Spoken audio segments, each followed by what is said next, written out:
Hey, folks, welcome to this week's edition of One Inch Radio. I'm James Boyd, and here with me I have Rich Latta and a special guest, Floyd Johnson Jr. of All Things Elite. What's going on, man? Chilling, man. Nothing. I'm chilling. I fucked up. I should have let Rich say hello and then let Floyd get to it. So, Rich, go ahead. Get your two in and get the fuck out the way. Oh man, I'm chilling, man. We got a lot. All right, cool. So now, Floyd, what's happening? So you bring in the AEW guy to talk about WWE WrestleMania, so that should be fun. I mean, to be fair, like if we were, to, I'm a everything guy. So. Yeah, and especially like if we were to like look at the way people think about like the Social Suplex Network, or especially this show, they probably think it's just three AEW guys talking about WWE, so it's fine. It's all good. It's all good. No. But do you want to give the people your itinerary? Let them know what you're going through, or what you have on tap for WrestleMania week. Yes, I am excited. I leave Thursday. I get into LA, rented a car, and I'm gonna brave the LA traffic because apparently Ubers and Lyfts get like stupid out there. And and so I am. You got yourself some neutral colors, Floyd? No, I don't. No, not at all. I would not advise wearing none of those Nightmare Family red, white, and blue. I was gonna say, actually, I'm just gonna look like. Where does your grandmother stay, cuz?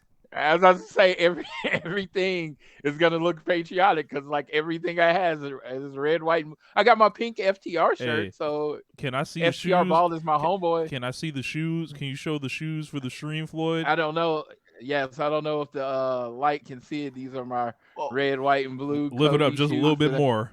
I don't know, bro. I don't know, bro. Look, you see, the thing is, like, these are the problems of going to LA as a black person, right? Like, you ain't got to think about this shit if you just if you ain't black.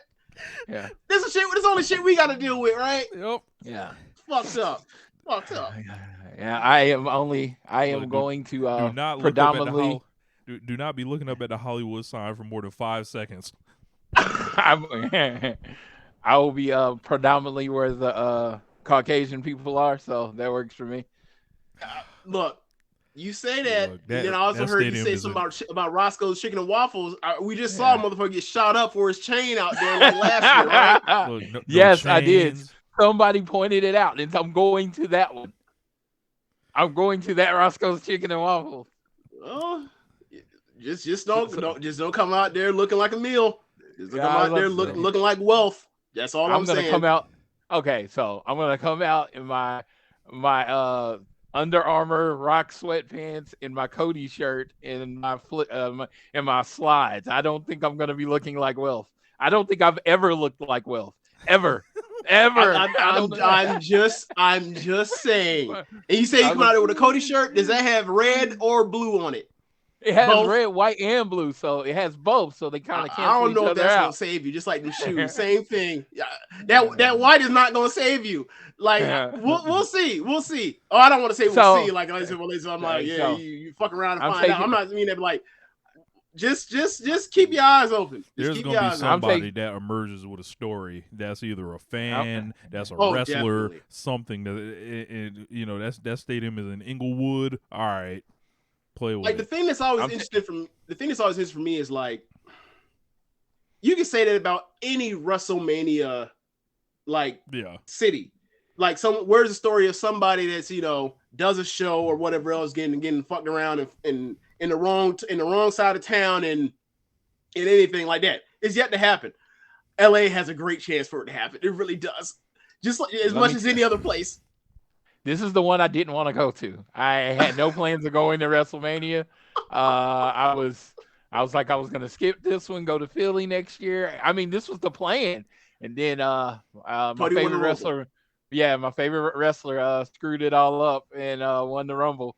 I was hoping for The Rock versus Roman, so I could skip that shit because I had no interest in seeing that match.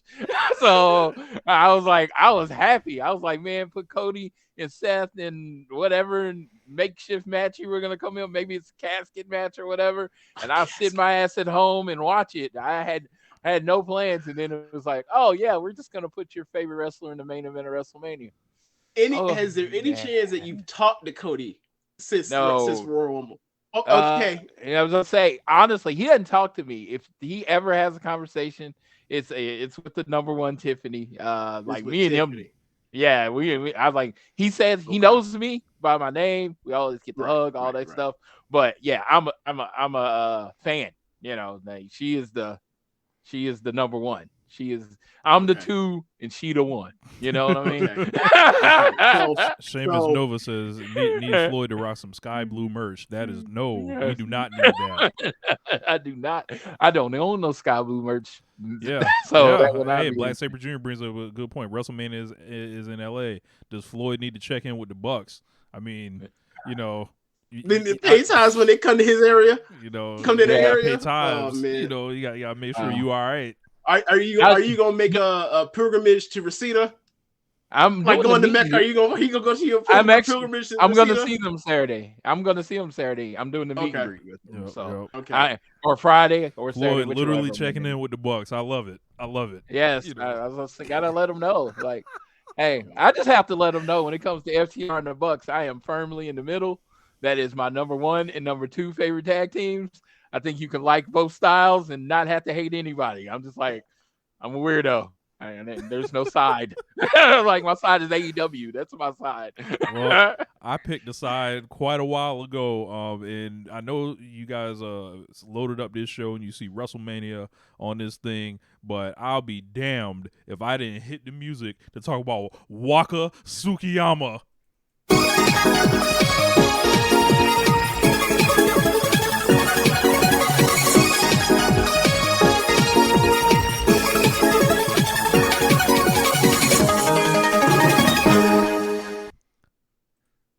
She's a goddamn winner. I didn't give a damn about no Nanae Takahashi and her tag team title. None of that. We don't get 1, 2, 3. We don't give a fuck about none of that. It's time. Waka, the winner. She's here.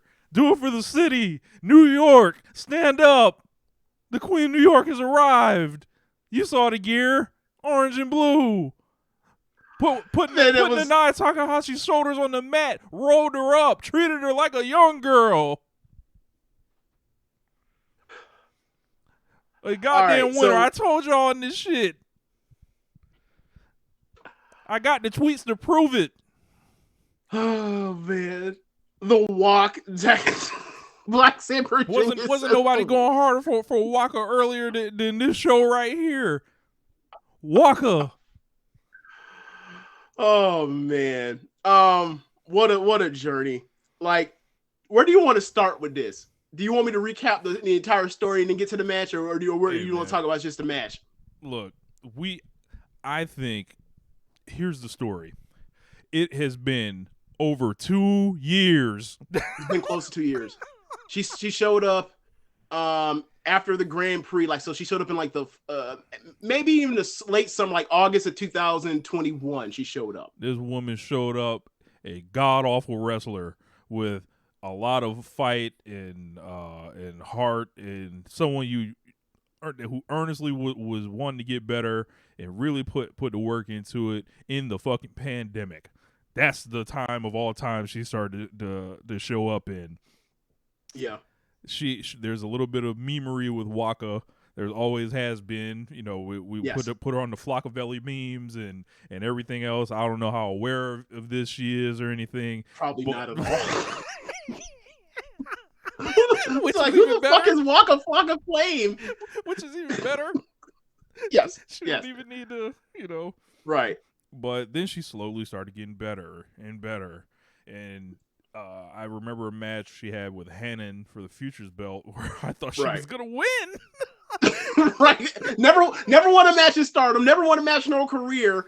And you think she's going to win the Futures title over someone that has a great chance to be in 2-3 years a white belt champion. Yeah. She's had her small missteps. Like she came out here in the blackface that one time. That ain't nothing really to write about. Yes. She came out in blackface. I don't want to say, to be fair, I'm not even going to say that. Let me retract that. She came out in blackface because a wrestler she was facing had like she is a character with white face paint and black eyelids. It's similar to Sting, and she decided to come out as the negative version of that, which then leads to blackface. Yes.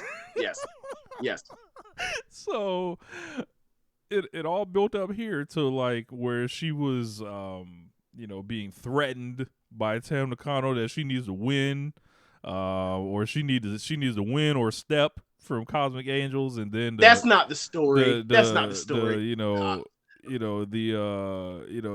evolved into, hey, your whole Stardom career is on the line. That's all right, Rich. All right, you've done as far as you can from here. I got the rest. So from that point forward, she just kept getting closer and closer and closer, and in matches, the crowd kept getting more and more into how far she would fight, and she would kick out of things that she would, a month before would just be done with for three counts, and she would get near falls or flash pins that looked like she would finally get a first win and would erupt the crowd. And it reached to a point to where if you're watching on a consistent basis with Stardom, it was like, this is a thing in their bag that's a feel good moment whenever they pull the trigger on it. And me, you talked about like, are they going to do this at a Korakuen Hall? Are they going to save this for like a mid card pay per view show? And it was like, it has to be done at one of the points. It can't just be on a house show or anything else. It's going to be one of the more feel-good moments of the year whenever it does happen. And we also kind of had concerns of when you put a trigger on it, because even while with the improvement, she is still at probably the worst worker in the ring in Stardom. So it's like, where do you go from now if she gets her first win? Does it turn into now she has like, do you give her like a flash finish, and then it makes her to where she can lose a lot of matches, but she can also beat pretty much anybody with, this trick move, right? Or trick shot, whatever you want to call it. And red belt. She kept getting red belt. Anyway, but she kept getting closer and closer and closer.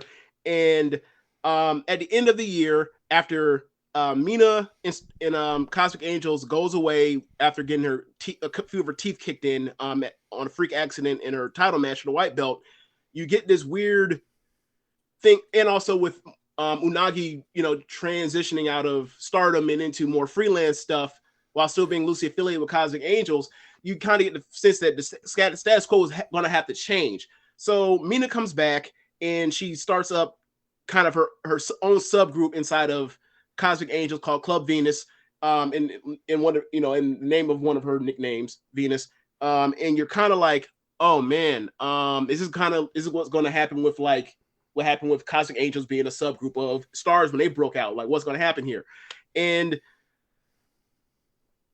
Natsupoi and Tam were the tag team champions, and at the the year-end climax Korakuen Hall show on Christmas Eve, they had a tag team handicap match of the challengers for the year-end show that I attended in Japan, of the challengers Yu and Nanai versus Tam, Natsupoi, and also Waka. And at the end, Waka ended up getting pinned by Nanai.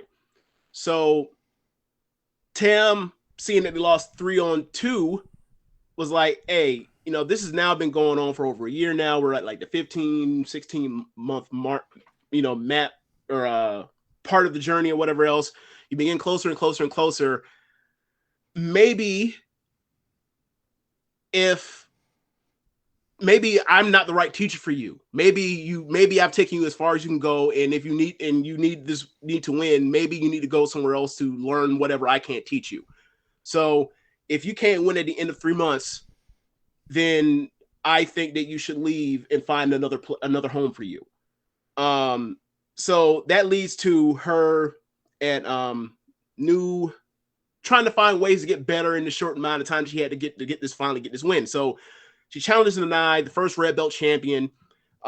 Just had, like I said, after this happens, Nanai takes Tam's tag team belt and faces her at one of the young girl shows, the New Blood shows. And they call like any match where Nanai faces a young girl or whatever they call it, the passion injection, passions are gimmick. So she fights bravely. Nanai just, big leagues her, beats shit out of her, drops her, pins her. So then from there, then she still wants another. She still is trying to like get a match with Nanai again. So she gets a rematch, and then Tam, she loses the IWGP match and women's match at Wrestle Kingdom in like 6 minutes, right? To Kairi. And then the match that is at the deadline for it with Nanai and Waka gets turned into a tag team match where Tam says, why do you want to be in Cosmic Angels? Why do you want to win so badly? And she says, because like at first I want to win for me, but Mina, Nasapoi, Unagi, and you have fought so hard for me and have trained me so hard and have been so selfless that like I want to win for y'all because of how much work you've put into me and how much you've loved me and cared for me. And then Tam said, you know what? I want to be in your deadline match. It tells them I make it a tag match and bring your best tag team partner, and you know what I mean. So they get to the press conference, and it's still a mystery to everybody except for Tam. And Kairi shows up. She has a covering or a hat covering her face, and then she pulls down the hat showing it's her. Tam knew exactly who it was going to be, and Waka just has his face like, oh, I'm fucked. I have no chance. Like these are two of the 8 most decorated wrestlers in the promotion's history. I'm fucked. I'm done. I have no shot. And I'm like arguably the worst, the kayfabe, the worst loser we've ever had in this promotion. I'm done. So they went to work over the past few weeks. Waka's been off of shows, and they've been doing like these backstage things or off screen things where like she's showing her doing more training and more physical training, kind of like Rocky fight camps type stuff. And then you get to this point where they have the match, and Waka comes out with new gear and everything, and it was just such a great presentation of like she kind of has like her full on like this is her gimmick now. Like she before unlocked the swag.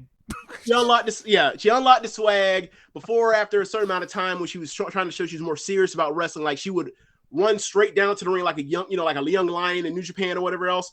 And then like this, she's just like she's stone faced, fire in the eyes, determined to walk down to the ring and face the Nai Takahashi and give everything she has. And in this match, Waka starts the match with Kairi, and like she gets to the point to where like she's losing. Nanai's tagging in and Kairi's tagging in and out on her. It's time for her to make the tag to get Tam in, and she waves off Tam. Like she wants to prove it to Tam, prove to herself that like I can get this one by myself. She gets her ass kicked. She lasts a little bit longer, and then she finally makes a play for herself and then Tam, after that happens, Tam starts making plays on the outside to kind of even the odds for her. And then eventually Waka gets a chance, some space, and is able to tag into Tam, and then Tam and Nanai go nuts. They beat the shit out of each other, and then Kairi gets in. Tam and Kairi, they beat the shit out of each other, just cracking forearms like some Minoru Suzuki shit. They end up out on the ring apron. There's a German suplex on the ring apron. There's an Alabama slam on the floor from Kairi on the Tam onto the corner of the apron, almost like the Jericho Kevin Owens buckle bomb thing. It was like that. They beat a 20 count, get back in the ring.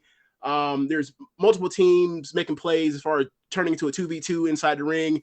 Eventually, they both tag out, and it goes back to Waka and Nanai. And Nanai just big leaves her, kicks the shit out of her, no selling her stuff. Waka just looks defeated, and she's done.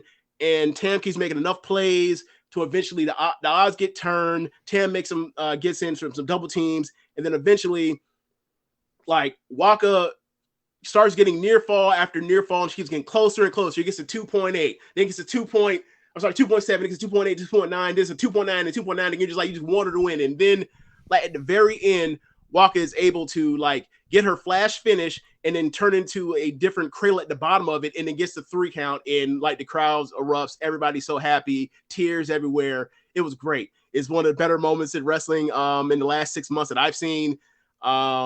Like I haven't seen the translation for what everybody said to each other, but at the end, Waka couldn't move. She was so badly beaten, seemingly without any help, and then like said to Nanai and Kairi, "Thank you." And Nanai's holding back tears before she can get her promo out to say like, "Good job, kid," that sort of thing, and then walked off. The crowd gave her a standing ovation on the way out. Damn, and then James. So like the woman was able to actually win the match by herself at the end, right? Like she didn't have to wait for somebody else to like kick the shit out of like the person and completely incapacitate them in Money in the Bank style. That didn't go down, right? No, that just did not checking. happen. Just checking. That did not happen. There was also like they put someone in a match that everybody wanted to win, and then they won it at the end. There's also that, like, like some fundamental things just get missed too as well. But interesting. So I haven't seen the translations, but I see all this hugging and crying, the tears of joy and stuff, and then you see like Tam and Mina like on each side of her, walking her up the ramp, and just carrying her, and she could barely walk at all, even with the assistance of those two. And then you have like the other like the colors wrestlers as well, like Saki and Yuko Sakurai along with Natsupoi up there, and they basically bow to the crowd at the top of the ramp, and they move off. And while that happens, when they get to the top of the ramp, they let off the confetti, and then Tam plants this big cute kiss on Waka's cheek, and then they walk off, and the show's over. And I was like, this is one of the more like this is why I love the promotion. Like they were able to get, I don't know what they drew like. Look, but I will say this is the same building that had that Noah show that Drake Lee won the title, and I gotta say it was a lot more full in those premium seat sections than it was for the Global Honored Crown Championship. So just say that. So like, yeah, it seems as if Waka Tsukiyama is a bigger draw than Jake fucking Lee.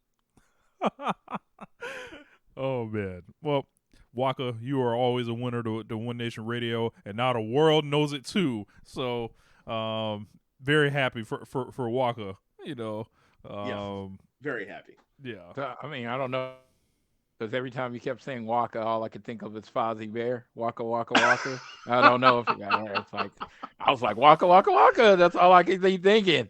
I was like, well, there was one other match this week.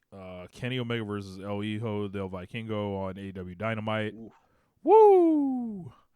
Like, yeah, just no words to describe it. A very like just obviously physically amazing match. And then when I was watching it, I am not a person who like watches wrestling and then gets freaked out by what they do or anything, but there was that one hurricane off the top rope. I thought that was Kenny Omega's last bump. Like he came straight down. I thought he broke his neck. Yeah, same here.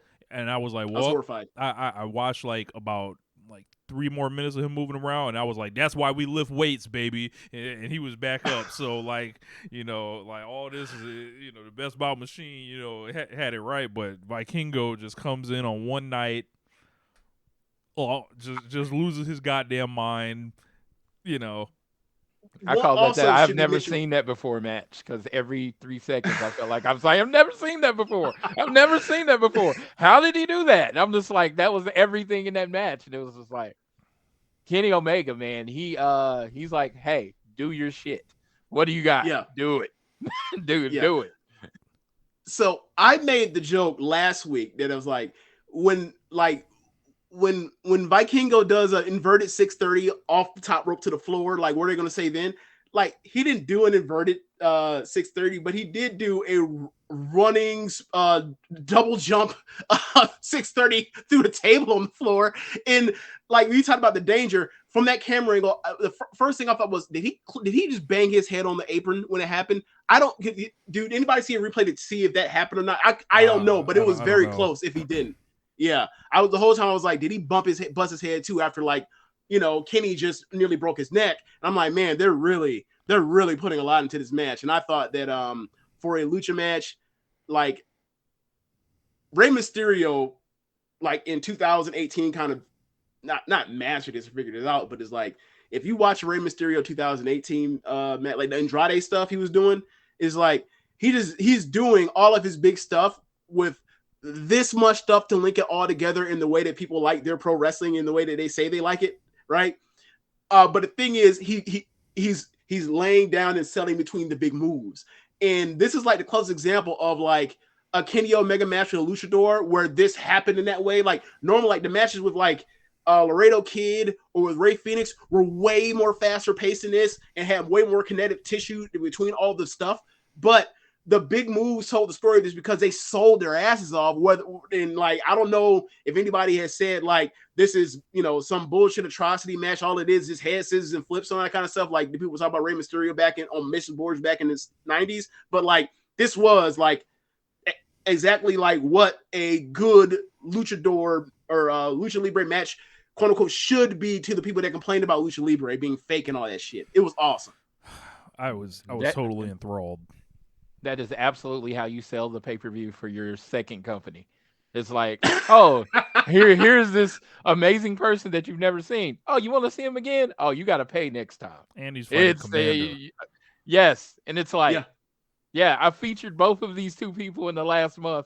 Now you get them on pay-per-view. Give me money, and I'm like, okay, here it is. Here's my money because I'm gonna be there, and it's gonna be like, I don't know. I don't think he can awe me anymore because this dude is like, no, man, he got more. He can. He's got more in the bag. There is more. And the thing is, I don't think he didn't even show the entire bag, which is crazy. Right. Like, right. Like there actually, I'm not joking. Like, there actually is an inverted 630 that he has in his bag. There's like a lot of like spinning like to the outside of the ring things that he does that are just like, all right, man, what are we doing here, man? Like he'll jump off anything. He don't give a fuck. Yeah. Like he showed probably like 60% of the bag, I'd say. Yeah. Like doing like the, you know, jump or springboard to over the top, catch the middle rope.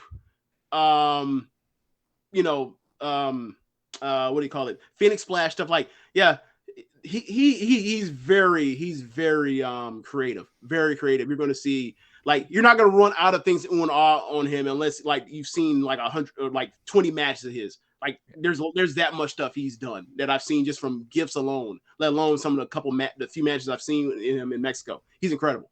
Like the thing with him is like, is everything 100% perfect? No, but like the degree of difficulty all the crazy is so high. His hit percentage is incredible for the amount of shit he tried. Yeah. That's why I was like the degree of difficulty on his moves.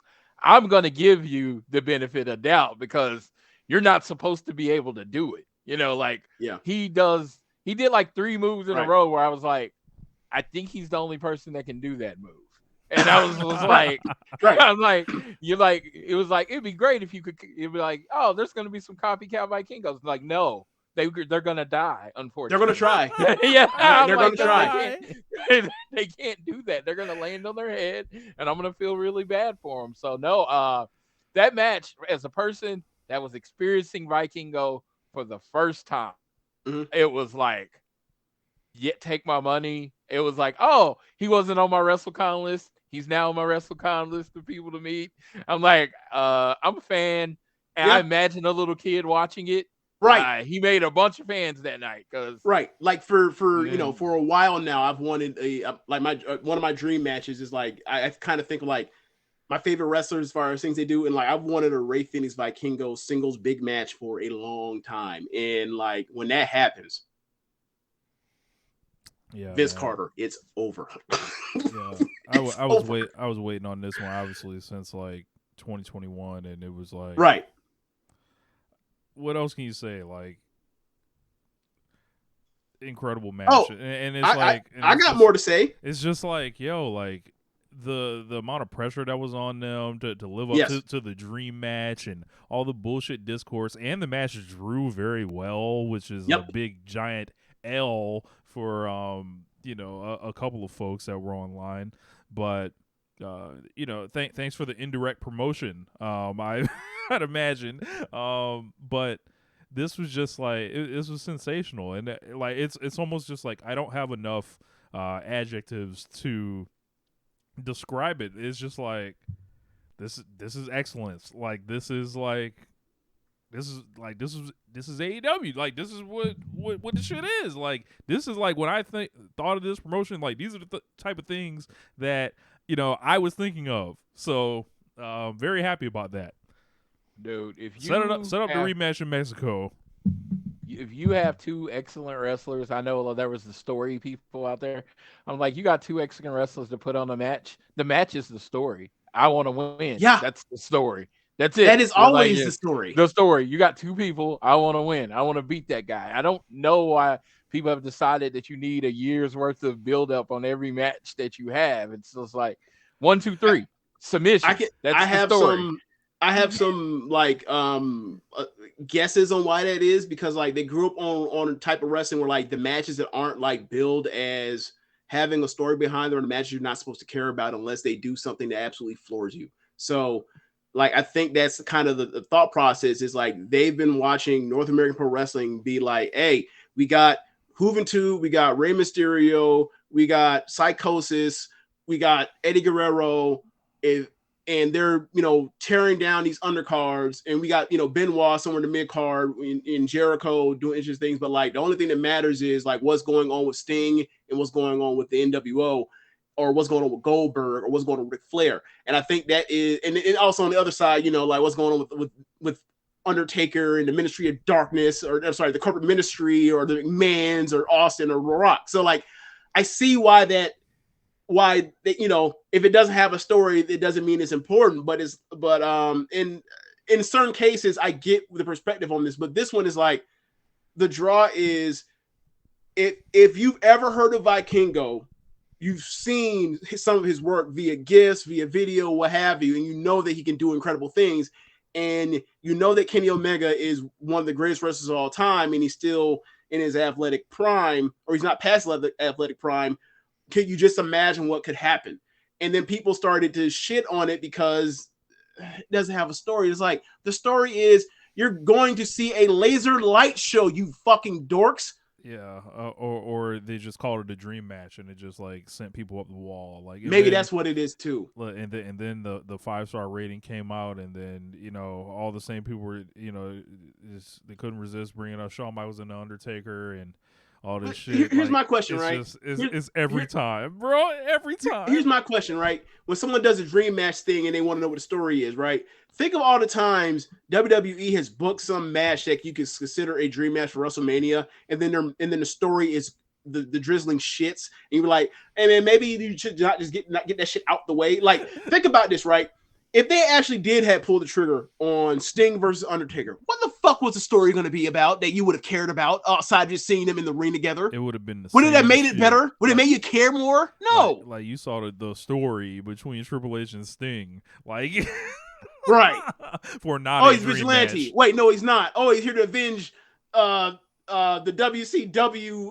But wait, no, he's not. Now he's trying to like, be the guy that's trying to stop another evil regime that he failed with WCW. And it's like, and then he comes out and at the end of the story, he gets hit with a fucking sledgehammer, shakes the dude's hand. That's a terrible fucking story.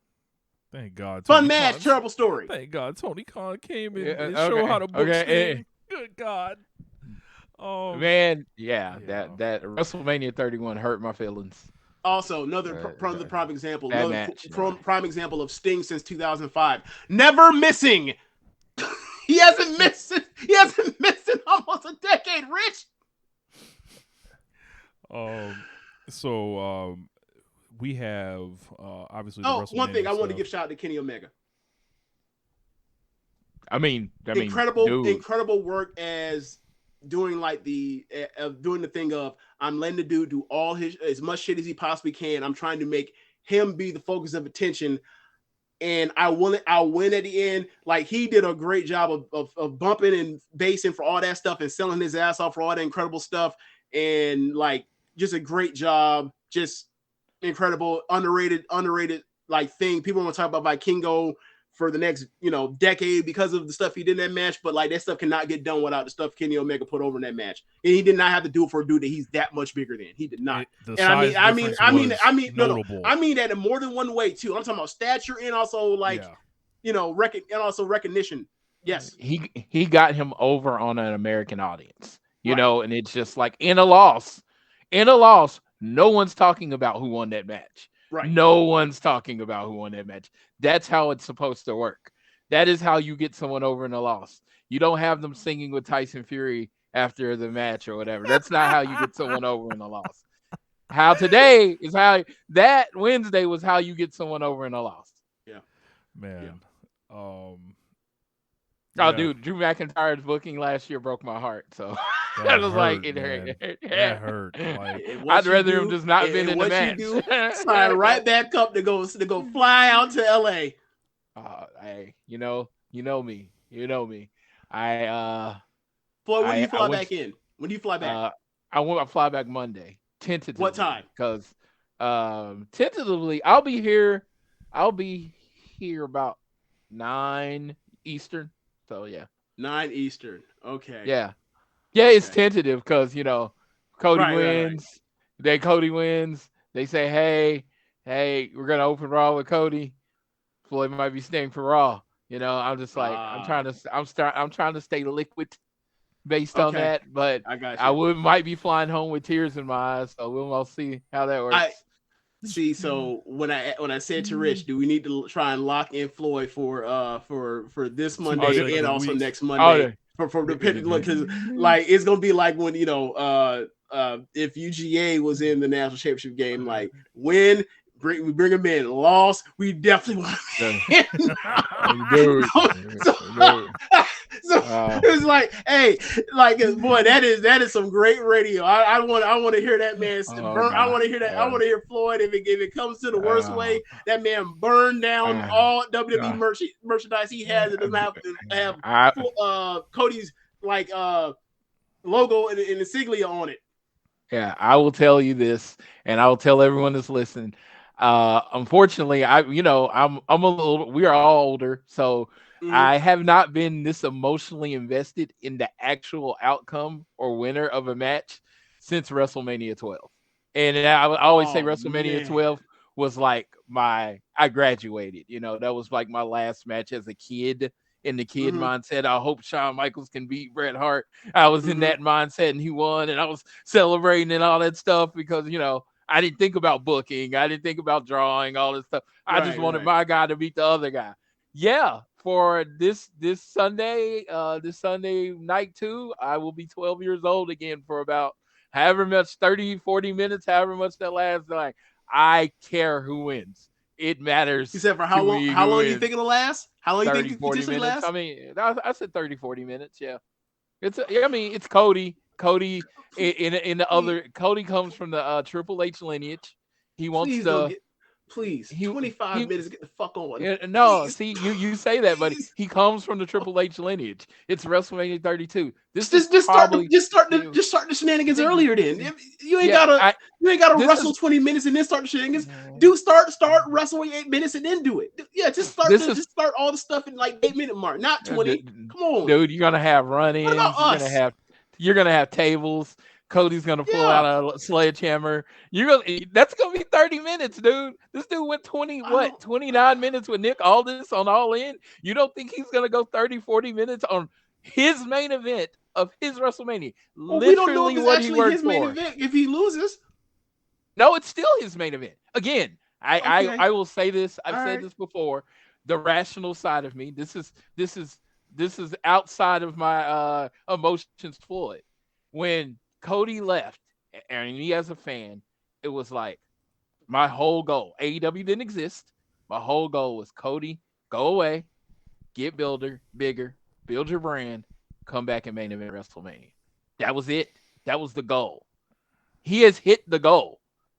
Now, ending the damn near 1,000 day streak of Roman Reigns, the dude that literally beat Sami Zayn in his hometown, beat Drew McIntyre in his home country. I'm like, man, for me, it's like everything. Like, heart says Cody's gonna win. Head says, dude, they haven't let anybody beat Roman. Roman's going undefeated to WrestleMania 40 and fighting The Rock.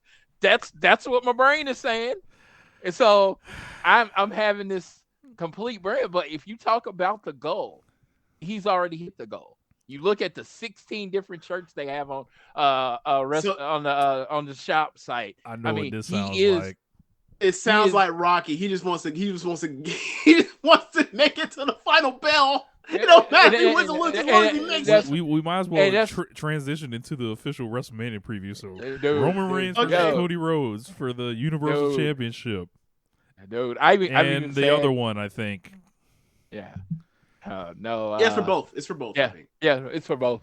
Oh, dude, what is the official word for it? Is it like is it undisputed title? Is it double championship? What do you call it? I think it's WWE Universal. WWE Undisputed Universal Heavyweight Champion. Yeah. Okay. Yeah, man. So I figured the double belts. Like either way, there's going to be a way. Both finishes provide plenty of talking points. Cody Rhodes wins, and it's like, oh, they had no plan this whole time. Someone from AEW had to fall out of the sky and save them from this Roman Reigns title win. Y'all chose y'all let this man like come in there and beat your entire company. And then if Roman wins, it's like, damn. Y'all really ain't got no plan. Y'all coming out here and want The Rock is their plan. Look, arbitrary 1,000-day reign, and then Cody just gets sacrificed because what were you thinking? Like, what were any of you thinking? Like, it's both ways, and I think One Nation Radio benefits either way. So, yeah. Any realistic fan knows Cody's the second option. This was not his WrestleMania. This was The Rock saying, no, I don't want to do it. And they're like, who the hell else is there? And they didn't even go with the story they wrote. They got a guy that basically has wrote his own story for the last year. This whole Dusty thing has been his story for the last 5-6 years. This is not a WWE story. This is a Cody Rhodes story that he's been telling himself since he was 7 years old. You know what I mean? It's just like, I'll say this. It's crazy to think about that. If you own all the tape footage, doesn't mean you actually kind of sort of own the story? Just a little bit? Yeah. Just a little bit. Well, just a little bit. Well, I'm just saying. It's just a skosh. Just a little pitch. Right there, a little bit. I always they got a point on that one. Yeah, and Joe Lanza always says he fell into the Stone Cold Steve Austin. Yeah, they kind of fell into Cody. This is not like, this big triumphant thing. This dude got hurt last year when he was probably going to win Money in the Bank and lose to Roman. Beneficial injury. I think I had an argument with a buddy of ours at the time where I said that man had a fortunate injury. And they were like, there's no such thing as a fortunate injury. Oh, yes, the fuck there is. Absolutely. The injury wrote this story. This story does not happen if it's not for the injury. Right. Like Becky Lynch, she ain't WrestleMania. She ain't main event WrestleMania. Given what we know now, she's not main eventing WrestleMania without her nose getting broken. Mina Shirakawa is going to be semi-main eventing Stardom's biggest show, Yokohama Arena. If her teeth don't get knocked down her throat on accident by a boot on a botched Phoenix Splash, she's not getting this match. They got to skip a lot of potential pitfalls with Cody, which some stuff still exists there, is on the other side, but at least you got to this point, right? And you know what? There was this big gap for people not to hate Cody. When Cody stays around too long, people tend to overexposure. Turn on him. There was none because he was gone. And they just like, oh, you're gone. So he didn't win that Money in the Bank and have this Money in the Bank to cash it into WrestleMania. He didn't have to beat a bunch of people. It was and he looked like a hero wrestling with the torn pec. He was what they needed. And he didn't lose any feuds. That's also part that hurt him. He hasn't lost a single match. Right. That's what I'm getting at. In AEW, he was doing all that stuff where he's wrestling basically he's gatekeeping the mid card, and people start realizing hey, bro, you ain't wrestling the top dudes. You're a top dude, not wrestling the top dudes. What's happening here? What's going on? And then it kept going. It's like, all right, this dude is literally playing in the kiddies pool, or not literally. We get my point. And then it's like, all right, are you gonna turn heel now? Because now there's no point. Because now you're kind of dead as babyface. He's like, no, because if worse comes to worse, I'll take myself back to New York City, baby. And now where are we at? He's at a precipice. He is in. He's in contention to become the WWE World Champion. After Tony Khan said, "You're not one of my first 4 champions, bro. It's not happening." No, he's like, "You're not my champion ever." You know what I mean? That's a real conversation they had to have. You had to think it was like, so okay, you got your first 4. It's like, so hey, am I going to be 7? And they're like, no, we made that stipulation. We ain't breaking that shit. Cody was like, all right, well, I'll do the stipulation. I bet you change. I bet you change the title then. No, I'm not. You're not going for real. If you think about, I think about it the worked style out of wrestling. best. I think it worked out best for everybody. I don't have to go crazy anymore watching that bad creative and horrible television he was doing in AEW. He can move along with his career and basically like coming to WWE, and boy, like, who else you gonna pick? Like, you can't pick no Seth Rollins or anything. So there was like a spot that was wide open. It's amazing that Cody kind of had the foresight to just look around like, I can just go over there. Like, there was literally no top babyface. They had beat them all. They had beat them all. Roman had beat them all repeatedly. It was like, think about it, like, Cody, bro, like they had Daniel Bryan and Edge as a challenge, as lame ducks in that WrestleMania main event, and then stacked them on top of each other and like pinned them. It was like, if you're putting pit. a fucking legend in the main event like that at WrestleMania, you obviously have nobody. They're begging for somebody to walk through that door, and much like Rick Pitino said, Cody Rhodes walked through that door for them. And look, you know me, I've never been particularly kind to Cody Rhodes, but this is like I'm not rooting for Cody, but I'm rooting for Floyd. Yeah, I'm rooting for Floyd. I want Floyd to be happy. Yeah, because it's so funny how many like people, like one of my friends, like they're like, I'm watching this for you. Like I'm watching this to see your reaction, and I'm like, yeah. I'm like, I would love to be like, no. I'm win or lose, I'm going effing nuts at the end of the match. It's like I'm either gonna be pissed or I'm gonna be happy, and I'm like, I am sorry to say that both ways I might shed a tear, like, oh, sneeze, yeah, my eyes is red because I was sneezing or something. No, but it's gonna be, it's honestly, I think this is. I want y'all to agree with me because I don't want y'all to agree with me unless y'all believe it. But I think this is the best man versus man one-on-one WrestleMania main event since John Cena and The Rock. As far as the build, what matters, who you think can win. I have to go through it, but it's got to be up there. I gotta go through it. Because it's not like we really have great ones to choose from. No, that's what I'm saying. That's where he's getting at. Yeah, it's been really shitty. I've been at all of them. Yeah. So they've been shitty, like shitty after shitty after shitty. And it's like, I mean, even the Bryan Danielson, it was this triple threat match that no one thought the other two were gonna win. No one thought Randy and Batista were gonna win. Right. If it wasn't for Seth coming in, no one cared. Like, the whole crowd was like, the Roman and Brock, it was like, oh, okay, they're going to give it to Roman. People had kind of given up. 33 was that lame duck Roman and Undertaker match. Do you know that their YouTube channel released the tug of war segment recently, like in the last 2 weeks? I saw it on my feed, and I was like, I can't believe they're giving this to people to watch this stupid shit. I think that Brock Lesnar Roman Reigns build was awful. Also, 34. 34 Brock and was awful. 34 was bad, mostly because like he fucking lost at the end. 35 should have been Kobe and Bryan Danielson, or Daniel Bryan. Yeah, they smoked it. Kofi Mania. Or am I thinking? Yeah, 35. 35. Yeah, you're right. Yeah, that should have been it. 36 didn't happen. You just can count that as not happening. They come back to 37, and it was just like they just kind of gave you Roman, Edge, and Daniel Bryan. No one thought that title was going to change there. And then last year, everyone knew Brock was losing. So it was just like, you haven't had one where it was like, oh, we don't know who's going to win. They've actually built a story. This actually feels like a main event since 29. It's even just, Sasha and these are both like horrible. Yeah, this is but that's night full one. Time. The cosplay main events.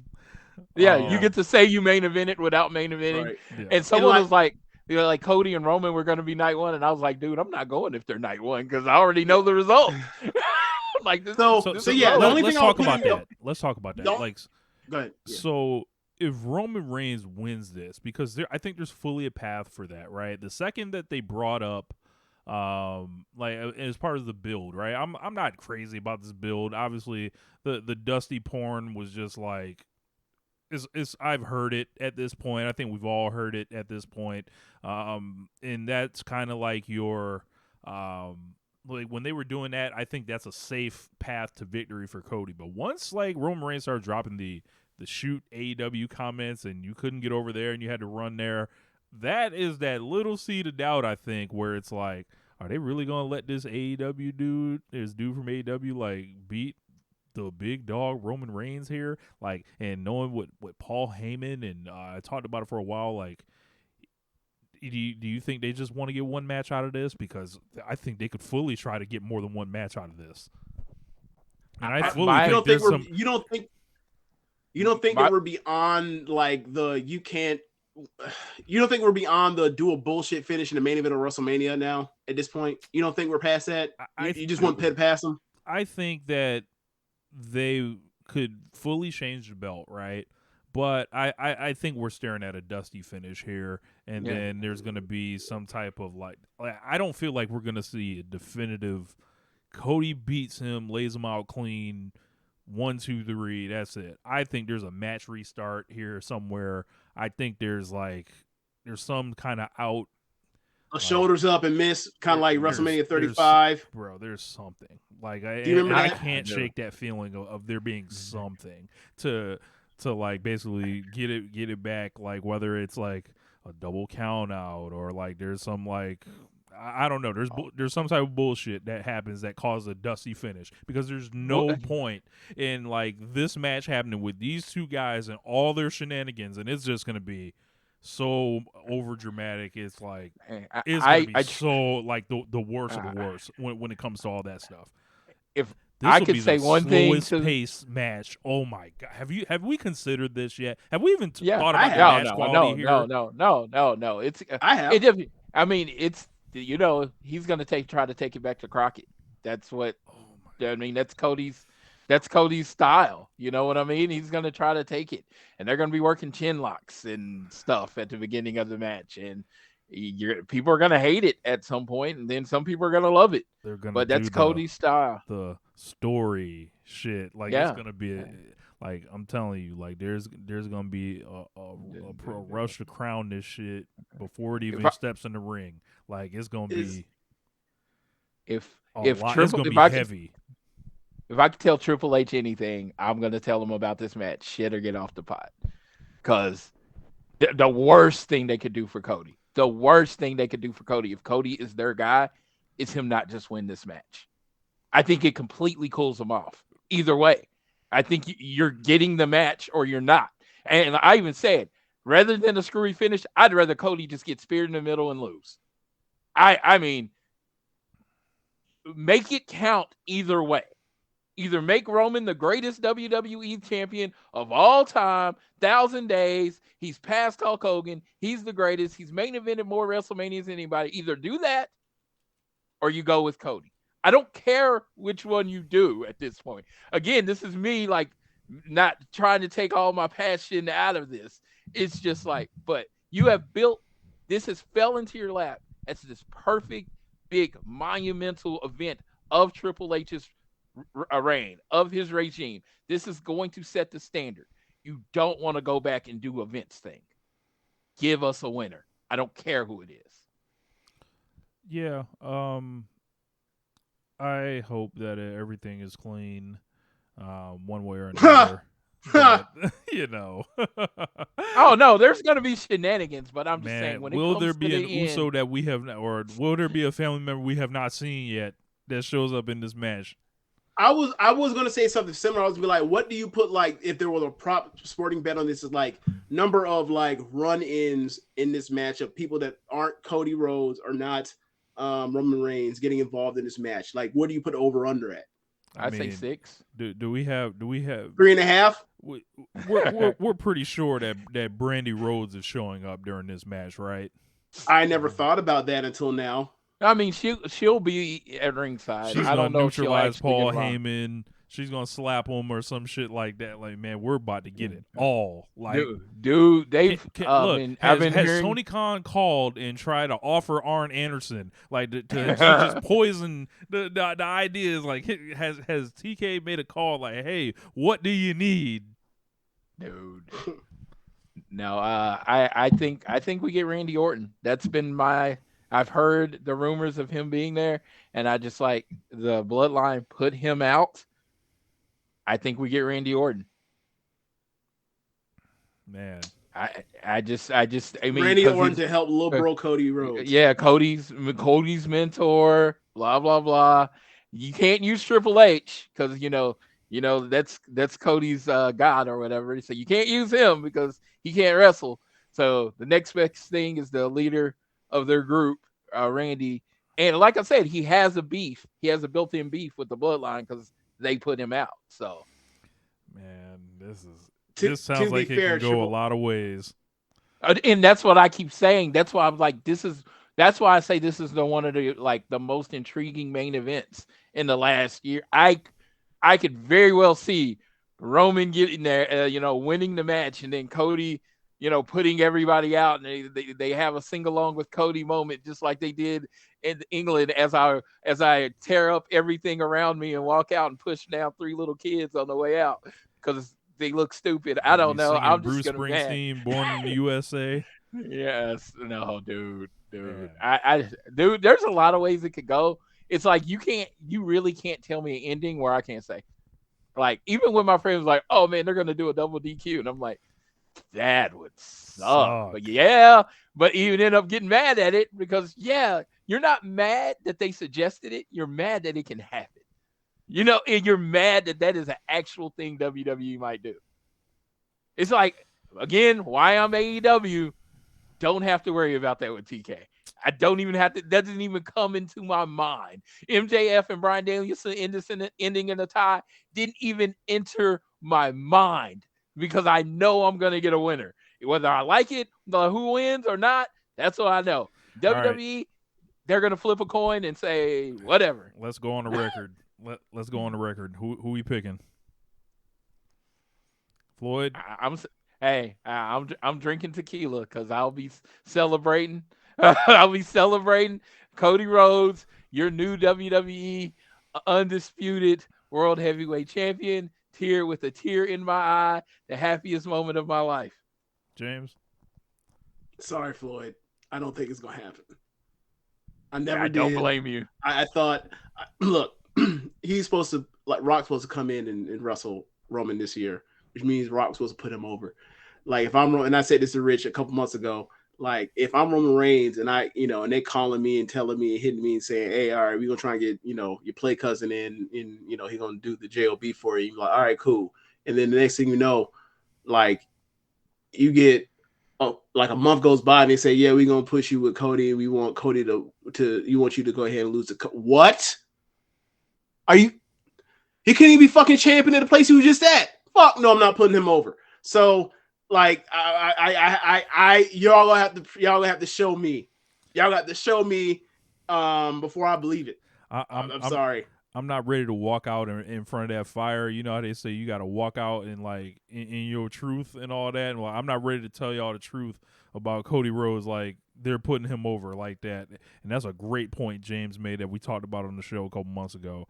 It's almost like, as soon as they dropped that, you couldn't get over in the other place thing, that just made me reconsider this thing because, I kind of went back and forth, and I just feel like I don't know, like Cody hasn't suffered any setback. It's too fucking clean for him to, like, the only setback that he's faced so far is an injury, and this is just how this place books.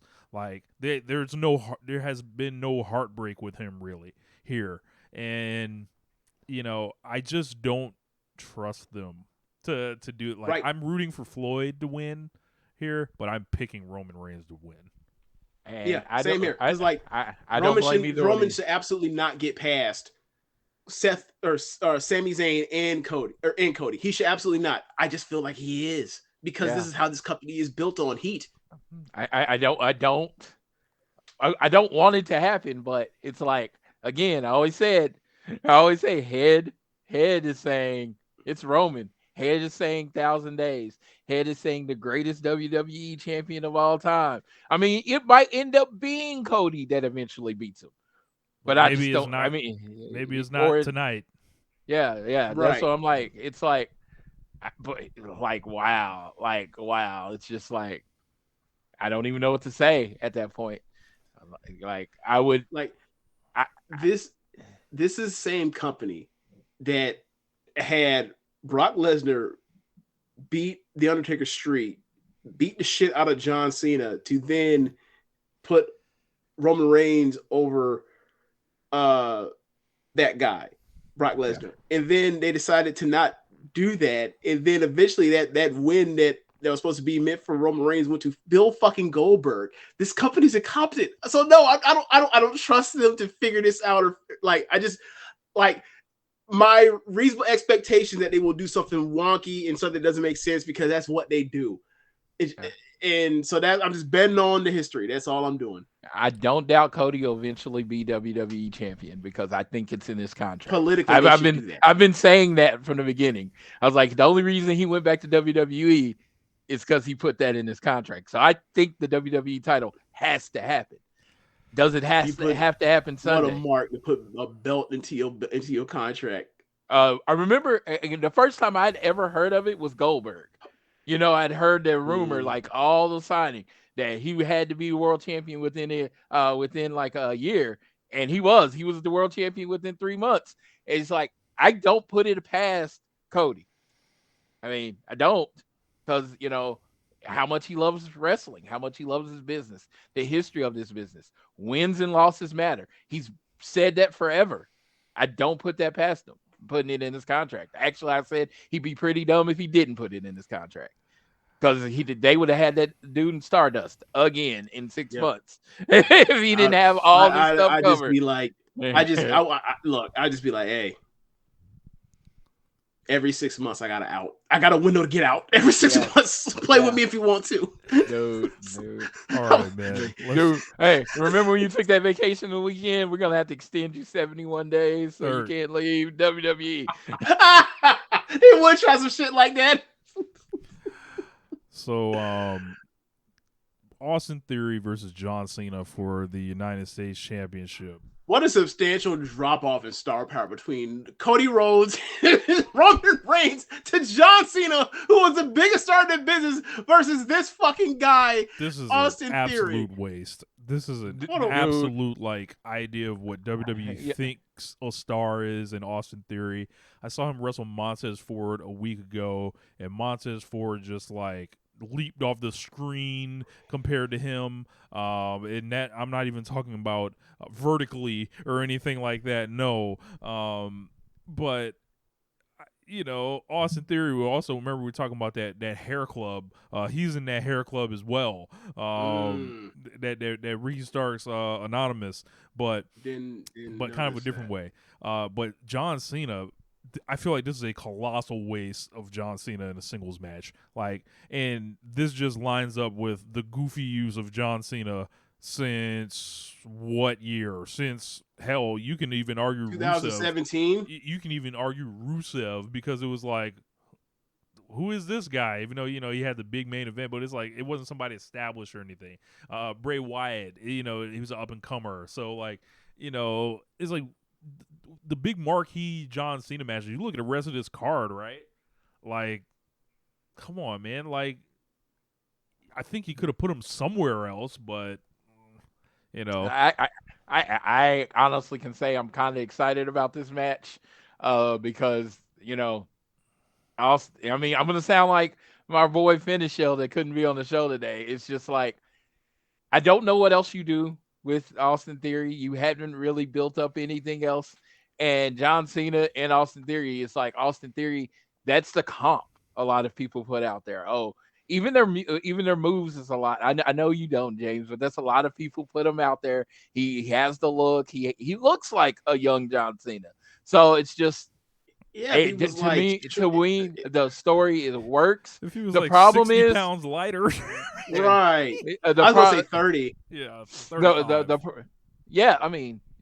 The problem is with this is they put him on the mic with John Cena, and it was just like, oh my God, you just got destroyed. That was. He ain't got nothing John here Cena, or here. That was that John Cena. I'm about to do a job, so I'm about to win now. Yeah. So no, I'm actually I like that they built it first. So it's like if you want to see Cena, you got to tune in to night one. That's done. I mean, honestly, this is one of those things. I really don't care who wins at all. I honestly, I would like to see Austin Theory with the setback and lose to John Cena, but I don't think John Cena wants to show up to Raw with the United States belt. So it's going to be Theory, but I wonder what is going to happen where it can be Theory, because John Cena's not putting Theory over Clay. Win that shit and mail it back.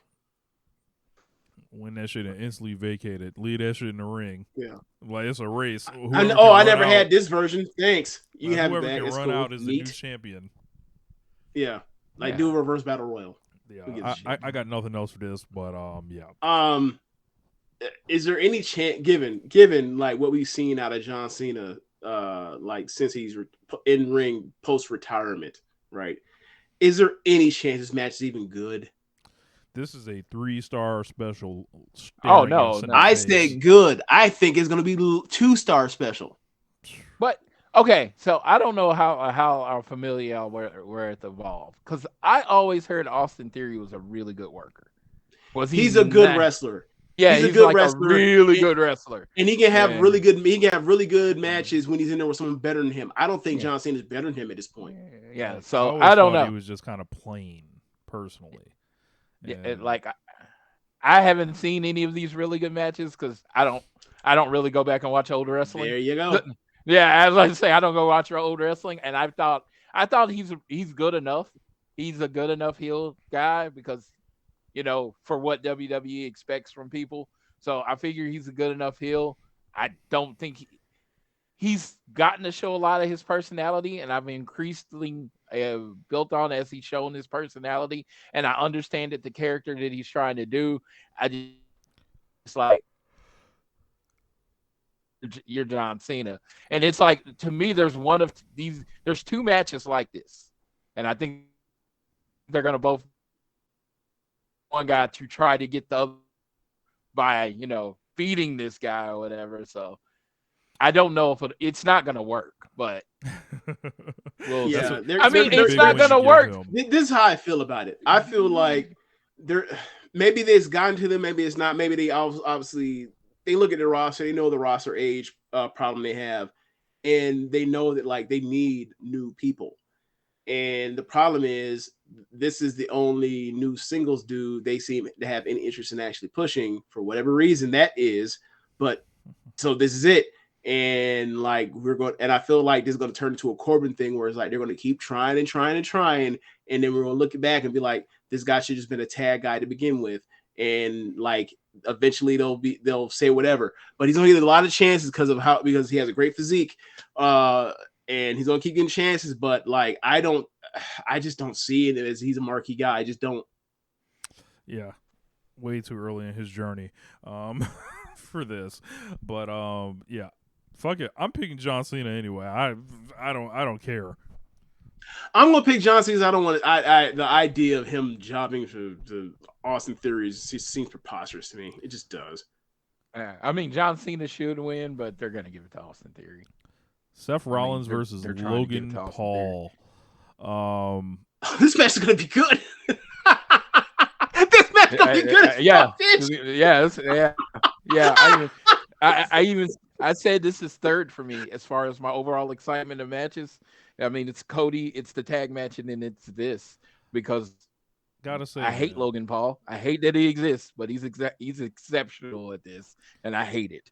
I hate it so much. It's hilarious. I've never hated somebody being good at something as this much since Tom Brady. It's hilarious how like they talked about how they trained him, and it was like, we're going to focus on giving you dynamic moves, and then we'll work around the other stuff after that. And it's like, yeah, that's kind of how wrestling works these days. We don't give a fuck about that chin lock. Yeah, unless that's what you're trying to do in your wrestling, that is not the biggest deal. Like, so yeah, like they've kind of they fucked around and stumbled across like why other wrestling pops the way it does. Look, man. this Seth good little and Logan Paul. Sorry? I was going to say, this good little hand Seth Rollins better be getting ready to put over the youthful Logan Paul, 10 years younger than him. Seth Rollins will do nothing but lose at this point. But go out there, lose, and have a good-ass match. And then come out dressed ridiculous. Well, that's still a line from Rich Latta, do dope shit. That's what Logan Paul does. He just does dope shit. Seth, I even said it. It's like, it's funny because he started to shit with AEW and Will Ospreay back then. And I've even said Seth's best goal to actually be looked at as the worker he is, because I think he's an amazing worker, is to actually leave the WWE and go to all those companies where he can do what he does as well as probably anybody in the world. But he's in a company that you have to work inside the box. I know he's going to get a little bit more with Logan, and Logan's a super athlete, so they're going to put on a very entertaining match. But it's like, at this point, Seth Rollins is a good hand, and that's what he is. Like, who's there more upside in out of these two guys? Like a guy that they cooked in, a guy that they cooked as a baby face, and a guy that's like his whole gimmick is that he's a baby face ass like a heel, and he's like doing this Joker thing. Like, there's nothing there. People like to chant to his thing, whatever. He's over because he's a star or whatever else. Cool, but like, there's nothing there. As this legend of WWE at this point, and like this, he kind of. To be fair, he kind of is. But they're acting like there's still like mileage in front of him. Like he's still on the ascent. He's not there anymore. No. Like, he's old money. He's been old money. Like no one. It's like he's this guy that he's like this tragic figure to them. It's like, no, this is a geek. Like I've never gotten past that Hell in a Cell match. Never. Like, how? Nobody has really either. Because think about how he's been.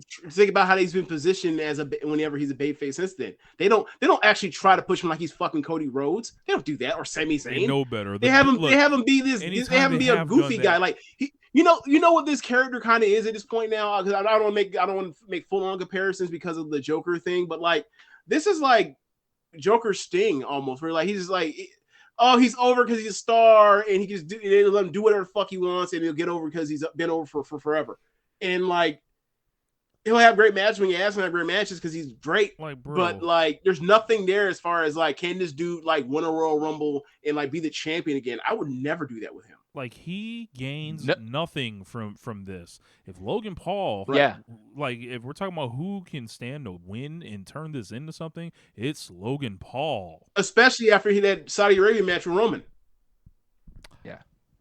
No wrestler was hurt more about. Wrestler was hurt more about the unified titles than Seth Rollins. When they unified the titles, he was kind of seen a main eventer before they unified the titles.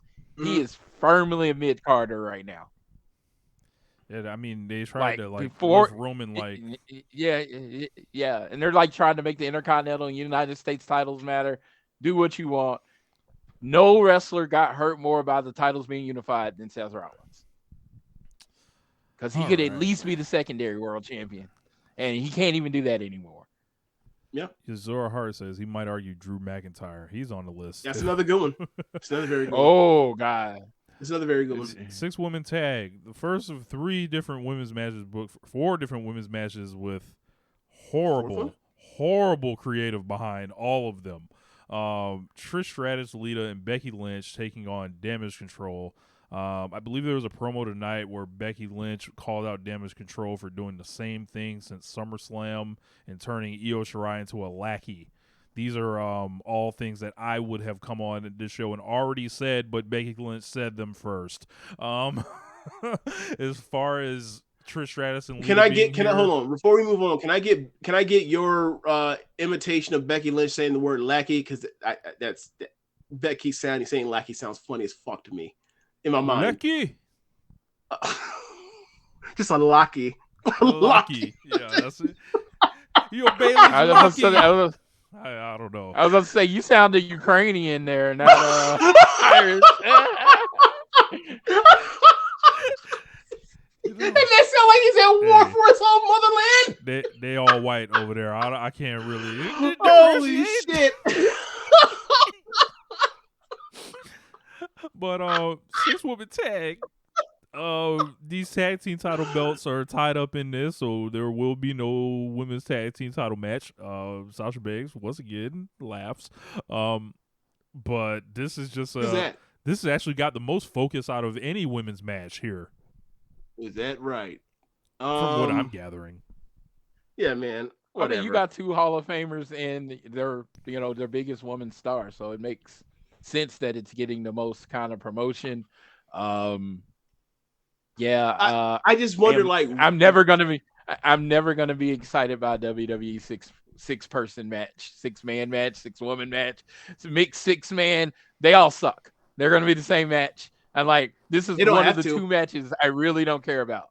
I'm not saying they have to. I say we know they are. It's just well, here's the thing, right? Since the Shield, since they did a good 6-man match. That's a very good point. Well, maybe some New Day match or something, maybe. But that's a very good point. Well, you got Gunther and them boys, but that's rare. Yeah, that's true. That's true. Like the Donnybrook. The Donnybrook was a 6-person. Yeah. Okay. Yeah. So, but again, that's not like a traditional 6 where that's just they was going out there hitting each other with shit at time also as well. But what I would say is this. What I'm going to trust in is the batting average that Trish Stratus has had post-retirement.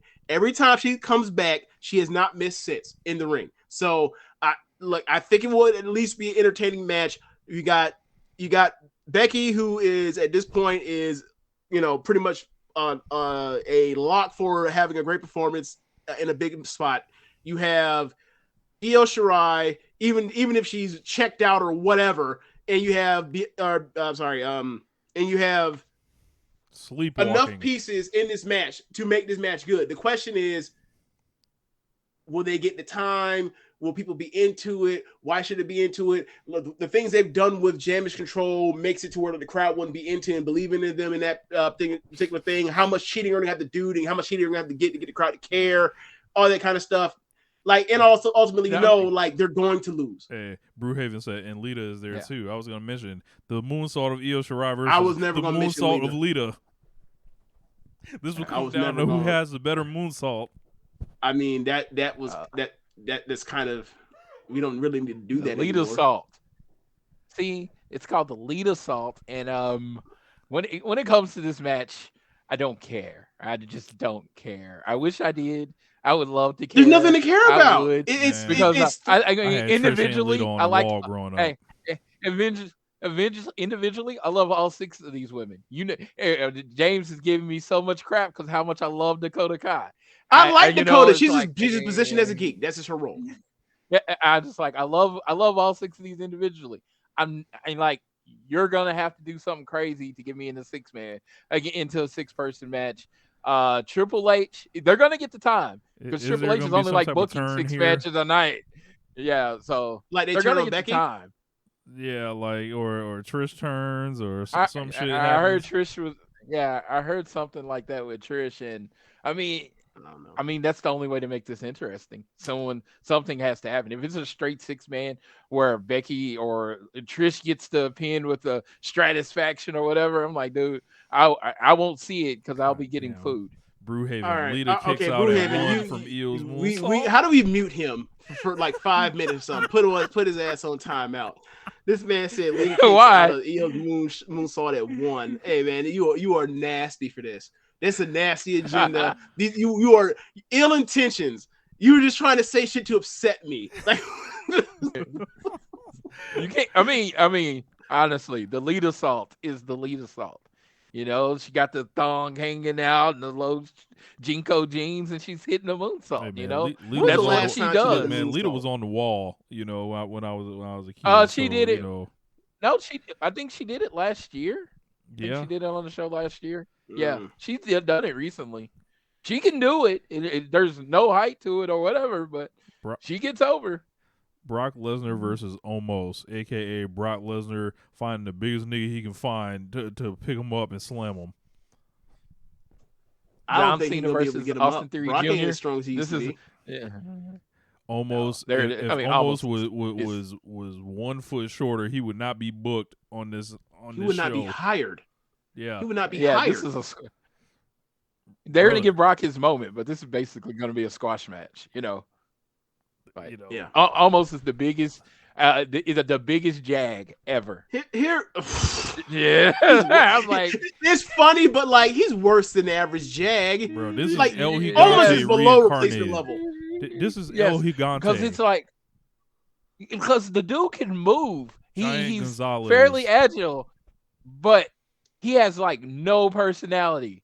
Like no personality. No one cares about anything he does. This gets over in the late 80s because you could just be tall then. It's like you got to do shit now. Over him. Yeah, you got to do shit now, and he doesn't do shit.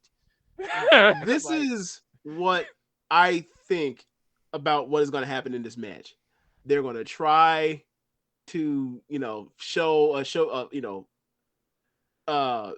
strong wrestler versus or big strong wrestler versus tall strong wrestler. They're going to try that. They're going to try to do something to get Lesnar to sell or whatever else, or have barricade break, almost no sell something, and then it's going to be time for Brock to try to get him up for some move, and almost gonna fuck it up, and Brock's gonna get hot, and he gonna rock him in his fucking jaw like how he did Braun that one time. And then he gonna get him up eventually, and then hit his move, and then get out the ring pissed. And it's gonna be like, wow, that was a terrible match. Am I wrong here? What we're gonna see? That seems about it, right? I think we are staring down a 1-star match here. Yeah, a bad match. Yeah, yes. I mean, I've been trying to shine this turd for a few weeks to try to be. I don't know why. I thought MVP could do it, and it's just like, dude, MVP can't make this guy interesting. This dude made Sheldon Benjamin, Cedric Alexander interesting. Can't make a 7'3" dude interesting because he's boring. He's boring.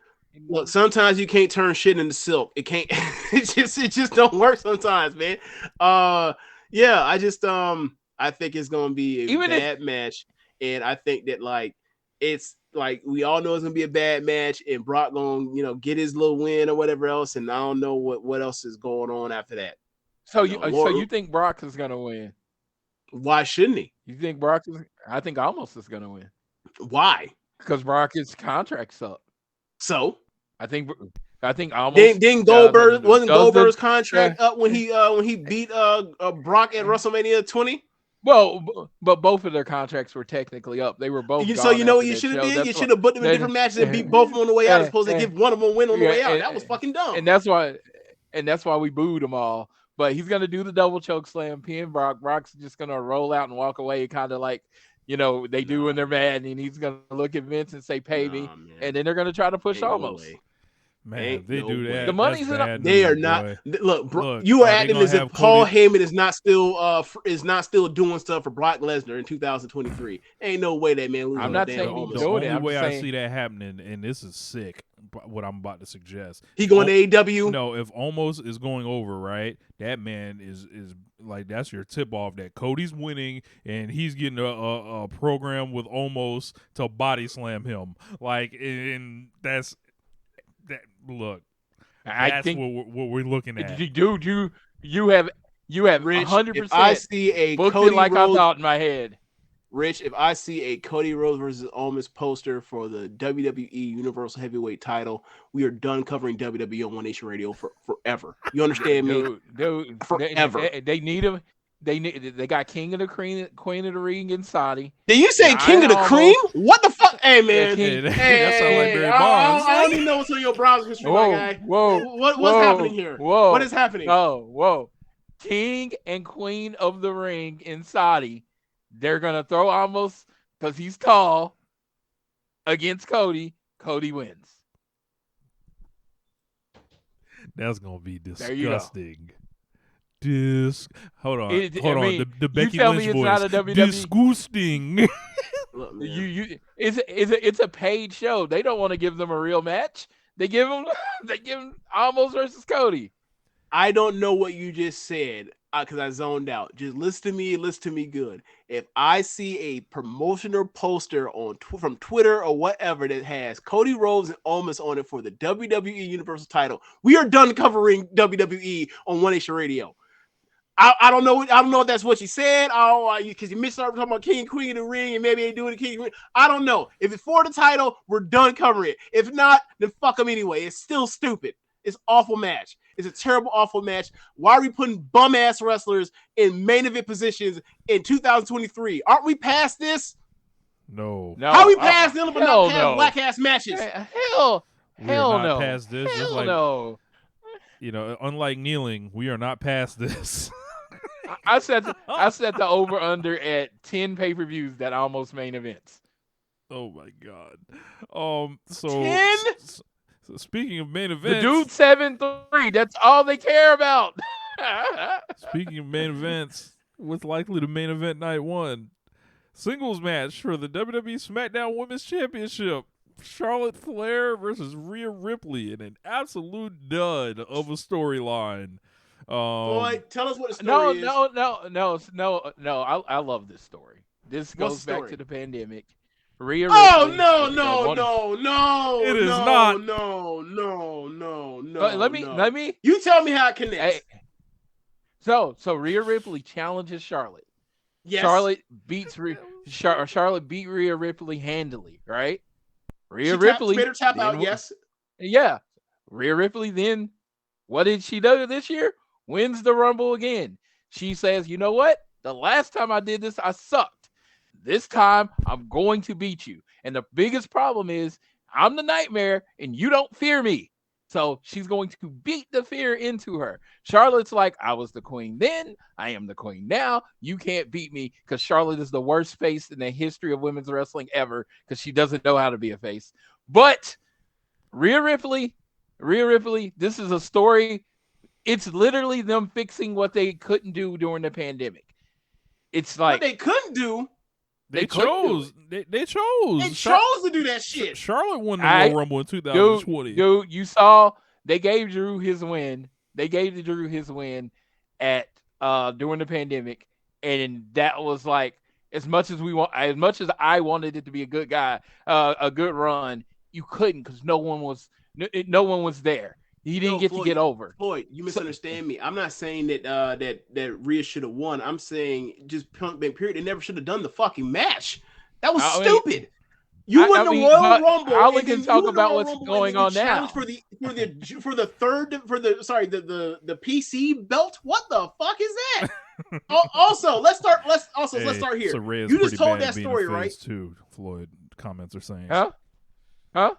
So Rhea's pretty bad at being a face. It's two heels wrestling, basically. So they tried to make Charlotte the face when they brought her back, right? And she got mad at them for saying what instead of playing along like every other face does. Right. So the story is she could have been like, everything you said is accurate. The problem is you're leaving out this one context. When Rhea challenged Charlotte in 2020, she was a baby face. And then she lost. Now she's trying to get her redemption as a heel. That is fundamentally stupid. Listen to the crowd, Saturday. You tell me if Rhea's a heel or babyface. I understand how the crowd's reacting, but what is? I'm just saying, like she's a part of. But what is what we've seen? What are the deeds we've seen her do? What are the show? things we've seen her do? What has she achieved, and how does she achieve it? By what means? Obviously, if you watch, for example, a TV show like The Last of Us, right? Joel is the main character. Everybody is sad for him after parts of the second game. Not gonna get into it. This motherfucker doomed humanity. If he got clapped, he deserved it. He did a bad thing. He's a bad person. Look, you just liked him because it was his story. Rhea being a face in the Charlotte feud and a heel in the Dom Ray feud is why the writing is bad. Oh, that's another part. I'm not gonna argue that part. But Rhea just won the Royal Rumble for the second time. I believe she's the first woman to win it twice. No, right? That was her first. No, Charlotte won it in 2020. You're on mute, Floyd. You muted yourself, Floyd. Yeah. Damn it. Shaky hands. Rhea won the Royal Rumble. That's what she's done since then. I mean, that's the big deal, winning the Royal Rumble. So it is. You face Charlotte to redeem your loss to Charlotte. I mean, it's a very simple story that they have taken so many different directions that they could have built on that and made it better, but they did not. it's gonna drive me crazy when people on Twitter are gonna put out these threads and act like these things were connected when they were not. Like they were connected on the show. They were connected on the show. Look, I mean, they were connected in promos. Yeah, I mean, like this ain't linear at all. Like this is like they retrofitted it into making it make some bit of sense. But like either way, the story is fundamentally good person want to separate an identity because they were made as comparison to being the second coming of a already established star, and then makes their own path, challenges said already made star, gets their ass handed to them, and then 3 years later tries to get redemption, but like through evil means is not the feel good story. It's just not. And what about like that other feud that they had like in 2021, like when they had matches like, you know, I totally forgot about that. Did Rhea beat Charlotte in 21? She got the belt off her, didn't she? Yeah. Oh, okay. Yeah. But it didn't happen at WrestleMania, so it doesn't matter. It didn't happen at WrestleMania. Exactly. Hey, what are you trying to get? What is the goal in this company? Man. To get your WrestleMania moment. That is the goal, is to get your WrestleMania moment. The reason I felt robbed with Drew is because he never got his WrestleMania moment. Technically, he did. It just didn't happen in front of WrestleMania. Nah, that didn't count. It don't count when they said WrestleMania on that bitch. The whole year didn't count. We forget about it. It didn't exist. I mean, Big Show was in some kind of weird Drew McIntyre match after that. Oh my God, that whole year, just ignore it. It's amazing. The only places where like championships did not matter or count in the world during the pandemic or in 2020 was apparently in October 2020 when the Lakers won the title, and then WrestleMania 36. That's the only two places in the world where the titles didn't matter. It's amazing. I didn't say, and let me let you know this. I said that I didn't say the titles didn't matter. I said those WrestleMania moments didn't count. That's exactly what I said. Okay. There's a difference. He was the champion. Fair enough. He was the champion. It's just not a WrestleMania moment unless it's happening in front of a very large crowd. This match is hold on. As far as the match should be very good at least. Yeah, they're very talented, and they're both going to try hard and have a really good match. I can't wait to. I'm not as far as story. It's dumb, so I'm checked out emotionally on it. Look, I hope Charlotte has her working boots on, because if Charlotte puts out a stinker at this point, then she may as well pack it up. Because if she can't even have a good big match anymore, then what the fuck are we even doing here? Yeah. I'm gonna pick Rhea Ripley because Rhea should win. So they don't have Charlotte do shit with belts anyway. So, but you can never underestimate, with them booking Charlotte Flair extremely strong, and also like they're about to try to sneak her into another quote unquote main event, and she'll be the first woman to quote unquote main event twice, and it'll be disgusting how they push this thing. So get ready. Yeah, they told me Rhea was winning because they scheduled her for a Fitterman's signing the next day. On day 2, I'm like, oh, Rhea's taking pictures with the belt. I'm like, it just makes sense. They told me who was winning. Well, that could be it. Imagine how many more of those. Imagine how many more of those photos with autographs on it she could sold if she was a good person. So stupid. I mean, honestly, okay. When you're looking at the WWE, I'm being real when I say this. Does heel and face actually matter in the WWE? When they wanted to, yes. Last year, when I went into WrestleMania, and Roman was wrestling Brock. Brock was the face, and Roman comes out. And there was no reaction. There was very little reaction from Brock. Everybody was throwing up their ones the whole time, and everybody was wearing their Usos and Roman stuff. Well, I think that's by the bloodline stuff. That's also by design with the whole Roman be a heel thing. It's like at doing their jobs, like and telling you who good and bad people are. No, like and people just not getting it. You're basically summing up what I'm saying. Yeah. They are so bad at what they do that it literally doesn't matter. People just cheer for who they want to because they don't tell you who the heel and the face is. Like the only match. And that's the reason why I checked out on the promotion for the most part. They had to have Bloodline literally beat the crap out of Sami Zayn to establish that the Bloodline were actually bad people. Because they were getting cheered every week. It was like you couldn't even put anybody up against Roman. Because like Survivor Roman Series was match, getting cheered. Roman was getting cheered. War Games was like a joke. Like, it's like, no, and I like I said, I agree. They are bad at their job. You don't know who the heel and the face is. It was like, if someone comes in that doesn't go to WWE and walks around and just looks at shirts, Roman Reigns is Hulk Hogan. Roman Reigns, Steve Austin, because that's every fucking shirt you see. I was happy that Cody was a close second because everybody was wearing Roman's honorary Usos Bloodline. That's all I fucking saw. Floyd, bro, just imagine, are you ready to scrap by any chance, like out there? Because I feel like there's some there could be some tension in the crowd. Here's my thing. I'm just trying to figure. Like the way Floyd just explained that, and like this for the most part, we both like have messaged our frustration with the company because that's exactly what it is. It's like why are y'all still watching this? Not y'all meaning Floyd. I know what Floyd watches. Floyd watches pretty much anything that comes from out of America. I just mean like if these storylines are based on good, or you cheer for people. Or most storytelling in general is like there's good and evil, and there might be some gray in between to make the things interesting or whatever else based on the dynamics of whatever relationship or tension it is. Fine. Or whatever people's both goals are. Cool. Whatever else.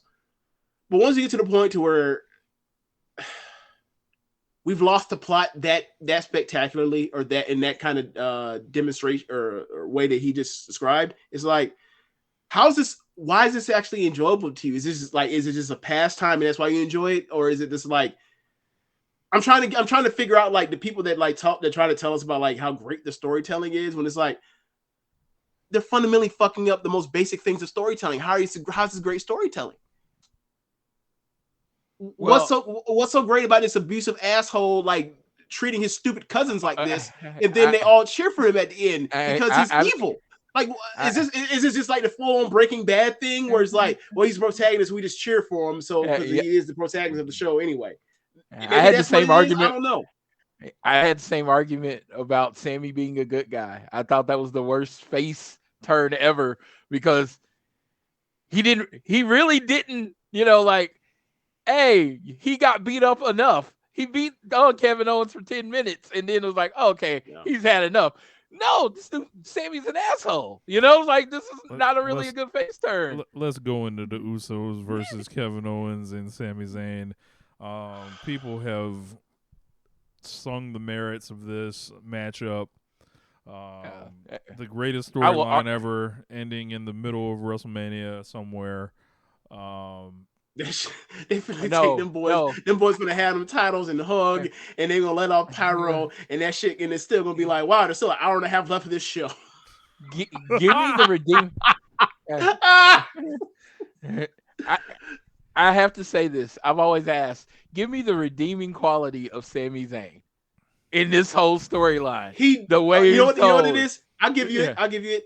He didn't want Kevin Owens to die. That's his quality. It's like, he was okay with him getting his ass whooped. He just didn't want him to die. That was just a step too far. Don't send him up to the big dog upstairs. Can't do that. Don't do that. Dude, keep him away from the upper room.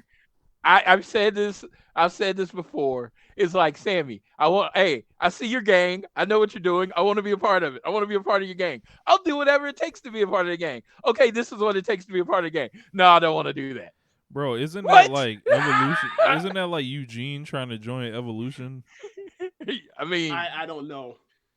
I honestly can't say I remember that storyline that well to say that. I didn't see any of that. No, I can't. I mean, I saw it. I don't remember it. I'm like, yeah, man. Eugene is just the whole thing of like the world title build, how hot that arena was, and the business that Sami Zayn was doing, and then to ship him over here.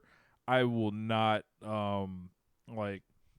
no matter what happens here with the crowd reacts, how they hug and all that shit from here, and this is lower. This is not What's about to happen? What's about to happen is the reason I've said in my heart, in my belief, that FTR will never go back to the WWE.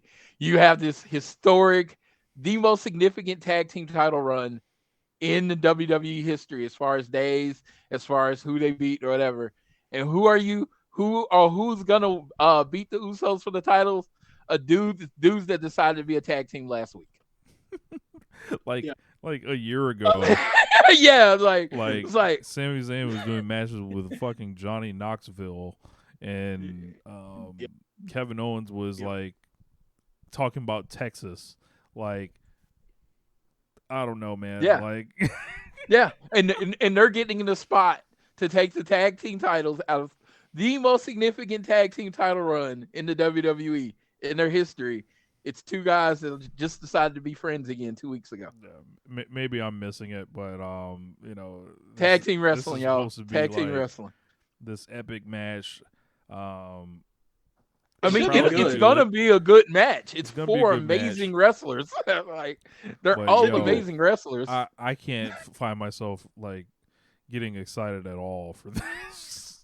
Right. Sorry. Like, because it's like dude, it's 9 months before Kevin Owens turns on Sami Zayn again. Yeah. You gotta remember, like, Sami Zayn's. I mean, sorry. You gotta remember, Kevin Owens turns on everybody eventually. He's an asshole. So my friend Jason is a casual fan at all. A casual fan tunes in when it's hot, find out, and he says if he ever watches Sami Zayn and Kevin Owens wrestles again, it'll be too soon. And this is a person that doesn't like watch religiously. He's just like, he's seen them wrestle too much. They wrestled each other at WrestleMania like 2 years ago, right? Believe so. Yeah, 2021. Yeah. So it's like he just never wants to see them wrestle again. He never wants to see them feud again. He's just like, I want this to end and to go away. And I'm like, yeah, I'm okay with that. But we all know one of them is going to turn on Kevin's going to turn. It's his turn. It's Kevin's turn to turn. Sammy's turn last time. Now it's Kevin's turn. Kevin's turn to turn. Well, Sammy turned last time, and now it's Kevin's turn. I will pick Kevin Owens and Sami Zayn. The Usos have lost more than 10 non-title matches before. I'm not buying the significance I'm not buying this reign being this greatly booked thing. I understand that they have to lose like some matches, just how WWE books, but like if you lose like 10 matches while you guys are the champions, I'm sorry. Like, I don't I feel like the leeway has to end somewhere. Yeah, I got the Quebecers winning. Whatever.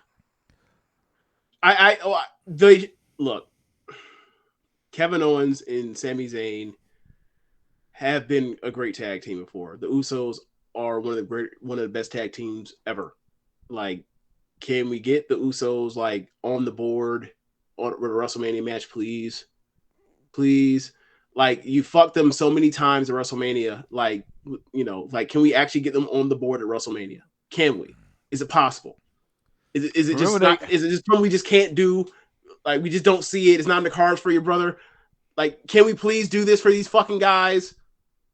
Please. Thank you. Fuck. Bianca Belair versus Asuka. A match built on can they coexist and goo. I would say try, but try is like, I don't even think they got to that point. No, I think this is just a Bianca showcase. I mean, they're trying to build her, so she wins. Asuka's the best worker in that division still. Bianca has great big matches. They should go out there and have a great match. Build, smilled. We've seen Bianca have we've seen both of them have shitty builds and end up with great matches anyway. So, like, yeah, they're look, it's a great matchup because they took it for granted. But like, they're gonna have a great match anyways. We ain't gotta do shit. Whatever. Just tune in. So I mean, Asuka's my favorite. Asuka's my favorite women's wrestler in the WWE of all time. And if Asuka is your favorite women's wrestler in WWE history, then I need to show you this person named Shuri Kondo who grew up under the Asuka learning tree, and you will understand why we love Shuri so much and love Stardom. Well, I just know she's gonna make Bianca. I mean, Bianca looks amazing. I mean, she's an amazing wrestler, but I'm just saying Asuka's gonna take her to that next level. They're gonna put on an amazing match. Bianca will win. And yeah, they should. Yeah, I'm really looking forward to this match. Of all the women's matches, this is like it's one a Grand Canyon and then the other stuff. After Asuka won the Elimination Chamber rating, and I was like, I'm everything. I was like, I'm into it, everything, and I heard the Bill stuff, and I was like, yo, they're just not even trying. They're just not even trying. That's unfortunate, but yeah, like you ain't gonna break my spirit on me wanting to see those two in a big stage get it on. Yeah, I mean, literally, if you look at it, Asuka's pretty much given almost every wrestler in the company their best match. I mean, she gave Charlotte their best match at 34.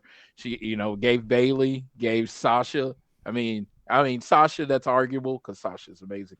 But with a lot of the wrestlers in the company, Asuka's giving them the best match.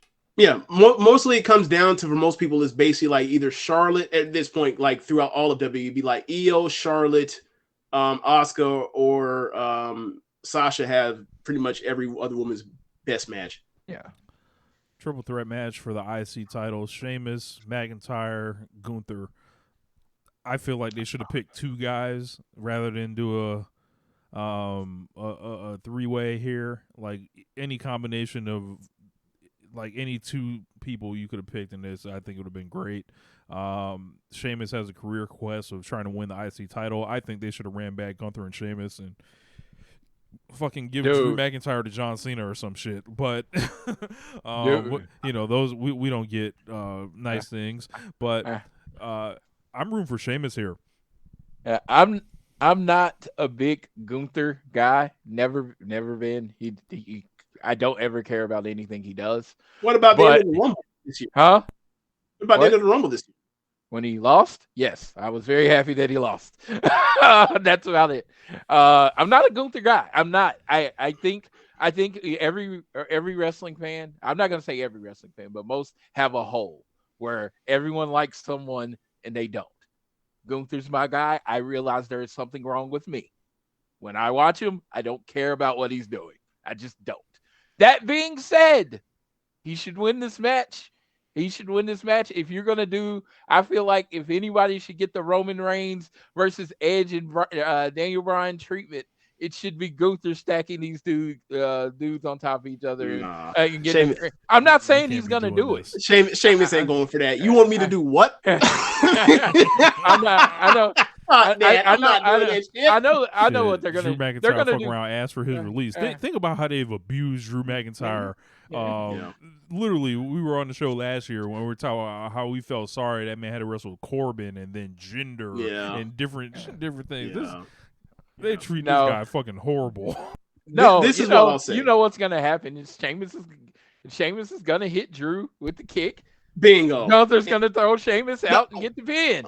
Well, I was thinking since Sheamus is in this match, since those three are in the match, it's three-way, like I thought it's going to be somewhere like Sheamus ends up, I don't know how it happens, but like Sheamus ends up pinning Drew McIntyre, which means that Gunther doesn't have the job. And then like it logically, in a logical company, he should be the first person to like rev up to get to SummerSlam versus whoever the WWE champion is at the end of night 2. That's how it should work, but whatever. Now, I thought about this. Gunther almost ruined the triple threat match. He puts Pierce in the corner and he says, "Why should I wrestle in a match where I don't even have to get pinned to lose?" And I was like, don't ask that question. Don't. You're trying to destroy the WWE. He's like, explain it to me. I'm like, he's like, explain it to me. And Adam Pearce has this look on his eye. I was like, there is literally no reason this should happen. He's like, hey, well, at least even, in the old school fashion, be like, a heel does some cheating or whatever else, screws over people else, and it builds towards, all right, well, you fucked around so much, and now you're going to find out when you got to, the finger title gets 2 people or multiple people. Like, But I am really cool with Gunther becoming like the WWE ombudsman. Where we're like, hey, bro, this don't make no sense. What the fuck's going on? Why are we doing this? For who? For what?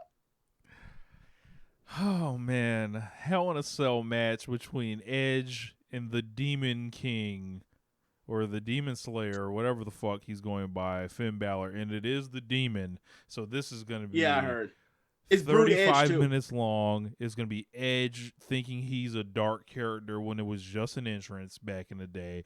They might pull out Gangrel. This is going to be like, oh my! I hope they don't have the red cage. This whole thing is just gonna here's the thing Here's the thing you missing, and here's the thing you're not thinking about, Rich. They're gonna have Brood Edge, and they're gonna have the Demon Finn Balor. Who's getting inducted into the Hall of Fame? The Great Muta. If Muta comes from underneath if Muta comes from that cage and miss one of the motherfuckers, I'm turning the show off, or I'm leaving wherever I am and going home. But like, bro, I'm telling you, this is the perfect time for if you want to bring out quote unquote larger than life, supernatural characters, if you will, whatever else. In hell. Muta is right there. Muta is right there to pull out of there and be like, hey, we got a sight gag for you. Here's Muta. Missed. Dude. That man gonna spray Cody. As I say, the only thing I care about is the Demon's entrance. That's it. I'm like, I love it. We're getting the Demon. They announced it tonight that we're getting the Demon. I think that's the only thing I care about. Yeah. That's the only thing I've ever found interesting about Finn Balor. For a while, though, for a few weeks, that he's been talking about the Demon thing. So, look, Edge on the way out. We all know that. I think he wants to wrap it up around SummerSlam or something like that, or next time they're in Canada, or whatever else. So, yeah, we know it's gonna happen. They've been wanting to do this, do a big blow off match between Finn Balor and Edge. Do it here, put Balor over, send Edge packing. Or not packing, but like send him away with the L on his way out and whatever. And like, bro, it's gonna be funny to see. It's gonna be funny to see like when Ed gets in his contract and see if he can get the extra another deal, because like you know like Christian and Edge are talking to each other about like trying to get Christian to AEW, and they can do Edge and Christian as a tag team wrestling in that division. They've talked about that. They have. God, I can't think of anything I want to see less. Or I'm sure I could think of things I want to see less. I can think of a lot of things I would like to see less, like the Dudley brothers being in AEW. But so yeah, but anyway, yeah, man, I think they should have a match. Bro, there's gonna be so much. They're gonna have a match. Like you remember the I Quit match they did with all the like extra shit. Like Beth Phoenix is gonna rip the cage door off or some shit. Rhea Ripley's probably gonna get involved. Damian Priest is gonna come up from under the ring. Remember when Damian Priest was tagging with Bad Bunny and he looked like the next guy? Remember that? Remember those days? Like, they were like, oh yeah, they're not gonna push him. He's as old as the guys they already have on top. Waving. Hey, got the light from Will Smith. Hey, forget that you saw that. Yeah. So, no, I think this will be, honestly, to me, in my opinion, Edge doesn't miss. He generally puts on a good match, and I think him and Finn Balor are going to put on a good, entertaining match, and it could go either way. I think it's going to be fun. I've heard rumors online about Gangrel showing up, which would be kind of hilarious to me. But there's going to be a good match. Actually, I'm going to say Finn Balor wins, but I honestly don't care. Y'all was serious about the Gangrel shit? Y'all was serious about that? I saw that same rumor, Floyd. Yeah, I saw it. I thought Rich was just joking. No, I saw it in a few places, not just one. And it's like, I don't know if it's true. I mean, it could be, it could not, but I've heard it. If you want to add him to the interest when he comes out, sure, whatever. Give Gangrel a check. Who gives a shit? But like in the match, stay the fuck away from the ring. It's WrestleMania, and it's Triple H booking, man. It's like, he loves all the extra shit. Singles match: Rey Mysterio versus Dominic Mysterio. Is it official now? Yes. Yes, I'm meeting Dom.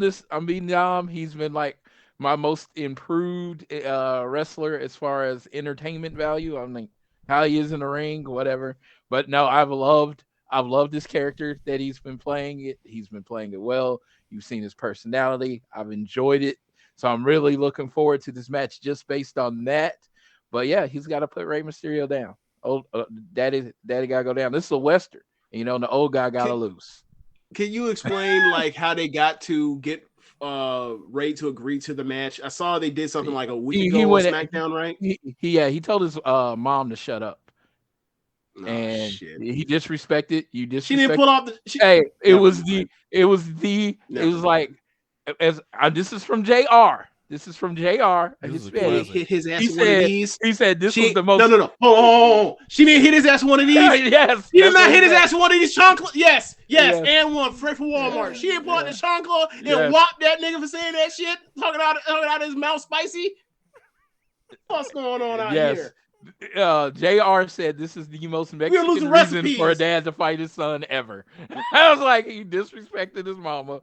Now I gotta bust you up. That's my wife. The other one, fur on the inside on you boys, Yes. No. I'm looking forward to this match. Complete. I think this is gonna be a great wrestling match. No, I think it's gonna be fun. I think they've been planning this match since Dominic was like 4. So I know they know exactly what they want to do, and it should be fun. Remember that whole rant a couple weeks ago where I talked about Rey Mysterio, and I was like, I wish they actually like gave him some shit that I care about, and like, this ain't it. This is not it, Chief. The bell has to ring. Yeah. Can Ray like just beat him with a belt? I think I'd rather watch that.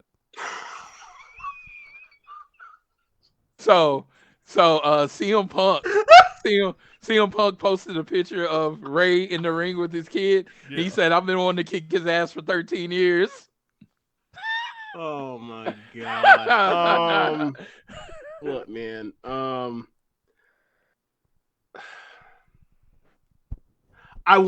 interested to see how Dominic gets his heat on Ray, but outside of that, I don't really have much for this match. Obviously it's a match that I think some people will have interest in because of the dynamic of father-son. But like it's just I just know Dominic is not to the level of being on WrestleMania wrestling Rey Mysterio Jr. And it's for me, it's just like, this is ridiculous, but whatever. Like, he's over to an extent, but like the bell has to ring and he's gonna have to be in there. He's gonna have to like hold up his end of the bargain against one of the greatest to ever do it. So I just don't trust it. I've never doubted better not Dominic's book no son beating their father's ass. Like, this should not happen. Like, no, it definitely has to happen. Like, do you remember? Oh no, like. Rich, do you remember the Last Dance documentary? The Last Dance documentary during the pandemic. Yep. And it's the 98 Survivor Series. The 98 All-Star Game in Madison Square Garden. And Larry Bird's the coach of the Eastern Conference. He's the coach of the Pacers. And then all of a sudden, it's Jordan's last All-Star game, we think anyway. And then all of a sudden, Magic Johnson comes to the Eastern Conference locker room, and they looking like, like some AL shit, like, the fuck you doing in here, right? And then all of a sudden, and then Magic Johnson's like, because like you old Western Conference ass nigga, what are you doing here? He's in like, we don't the whole time was like, this is Kobe, and this is KG's, in an All-Star game, and it's like a new wave of the talent, the new guards taking over, right? And like Magic Johnson's like, I'm with the old school, basically. so like. Triple H booking this shit. He's like, and he's saying like, yeah, he better not have no dad loose with his father. He needs to be like Magic Johnson. I want the old school. We right. That's exactly what needs to happen. The 90s still going over. All's on top. We don't lose to our sons. We don't put our sons over and nothing. I'm gonna disappoint you even more. After Dom wins, Ray's is gonna take off his mask and handed it to him, and that's how he's gonna walk off into the sun.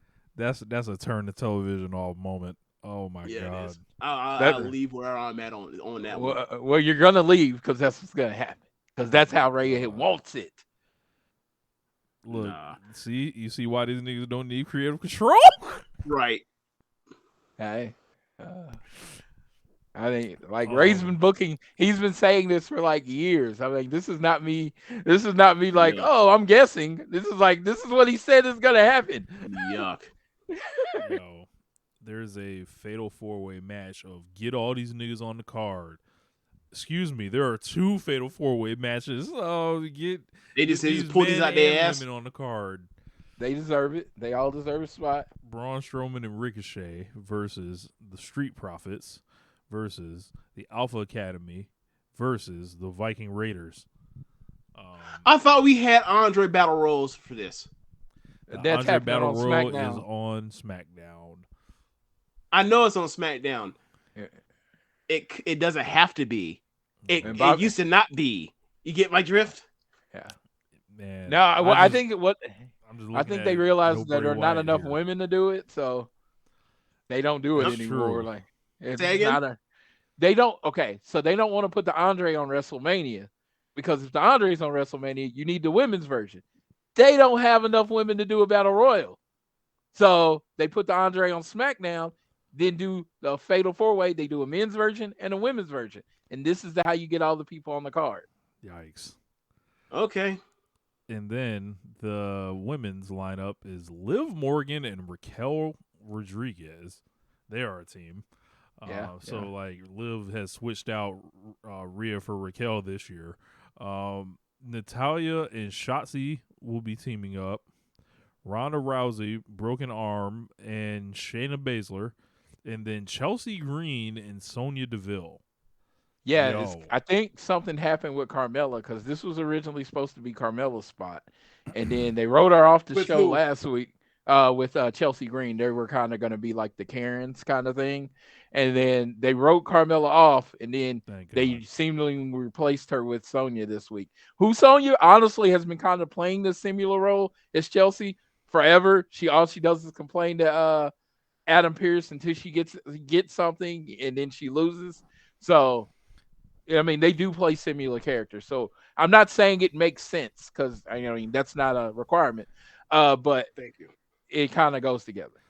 And funny how Ronda Rousey and Liv Morgan, after that terrible feud, have ended up in this nothing match together. This is just fitting. Didn't I see some of Ronda Rousey talking about her thing with Liv Morgan recently? Yes. Yeah. Yes. No, the crazy thing is, when they had talk about the WWE machine, if you come to WWE, we're gonna make you a bigger star. Ronda Rousey is the antithesis of this. I have never seen someone get under as much as I've seen her get under. It's like, oh my God, I was so excited. I'm at WrestleMania 34, got the Ronda Rousey shirt on, the Rowley shirt, and I'm like, yeah, taking pictures with people. Man, she's going to be the next evolution of women's wrestling. No, she was not. That is a lie. She was terrible. Terrible. Yes, I made that up. You're like, you get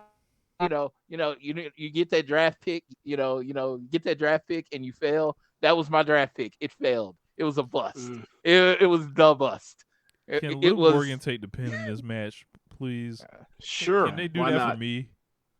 Just to cap the year off of not winning. So so Floyd talked about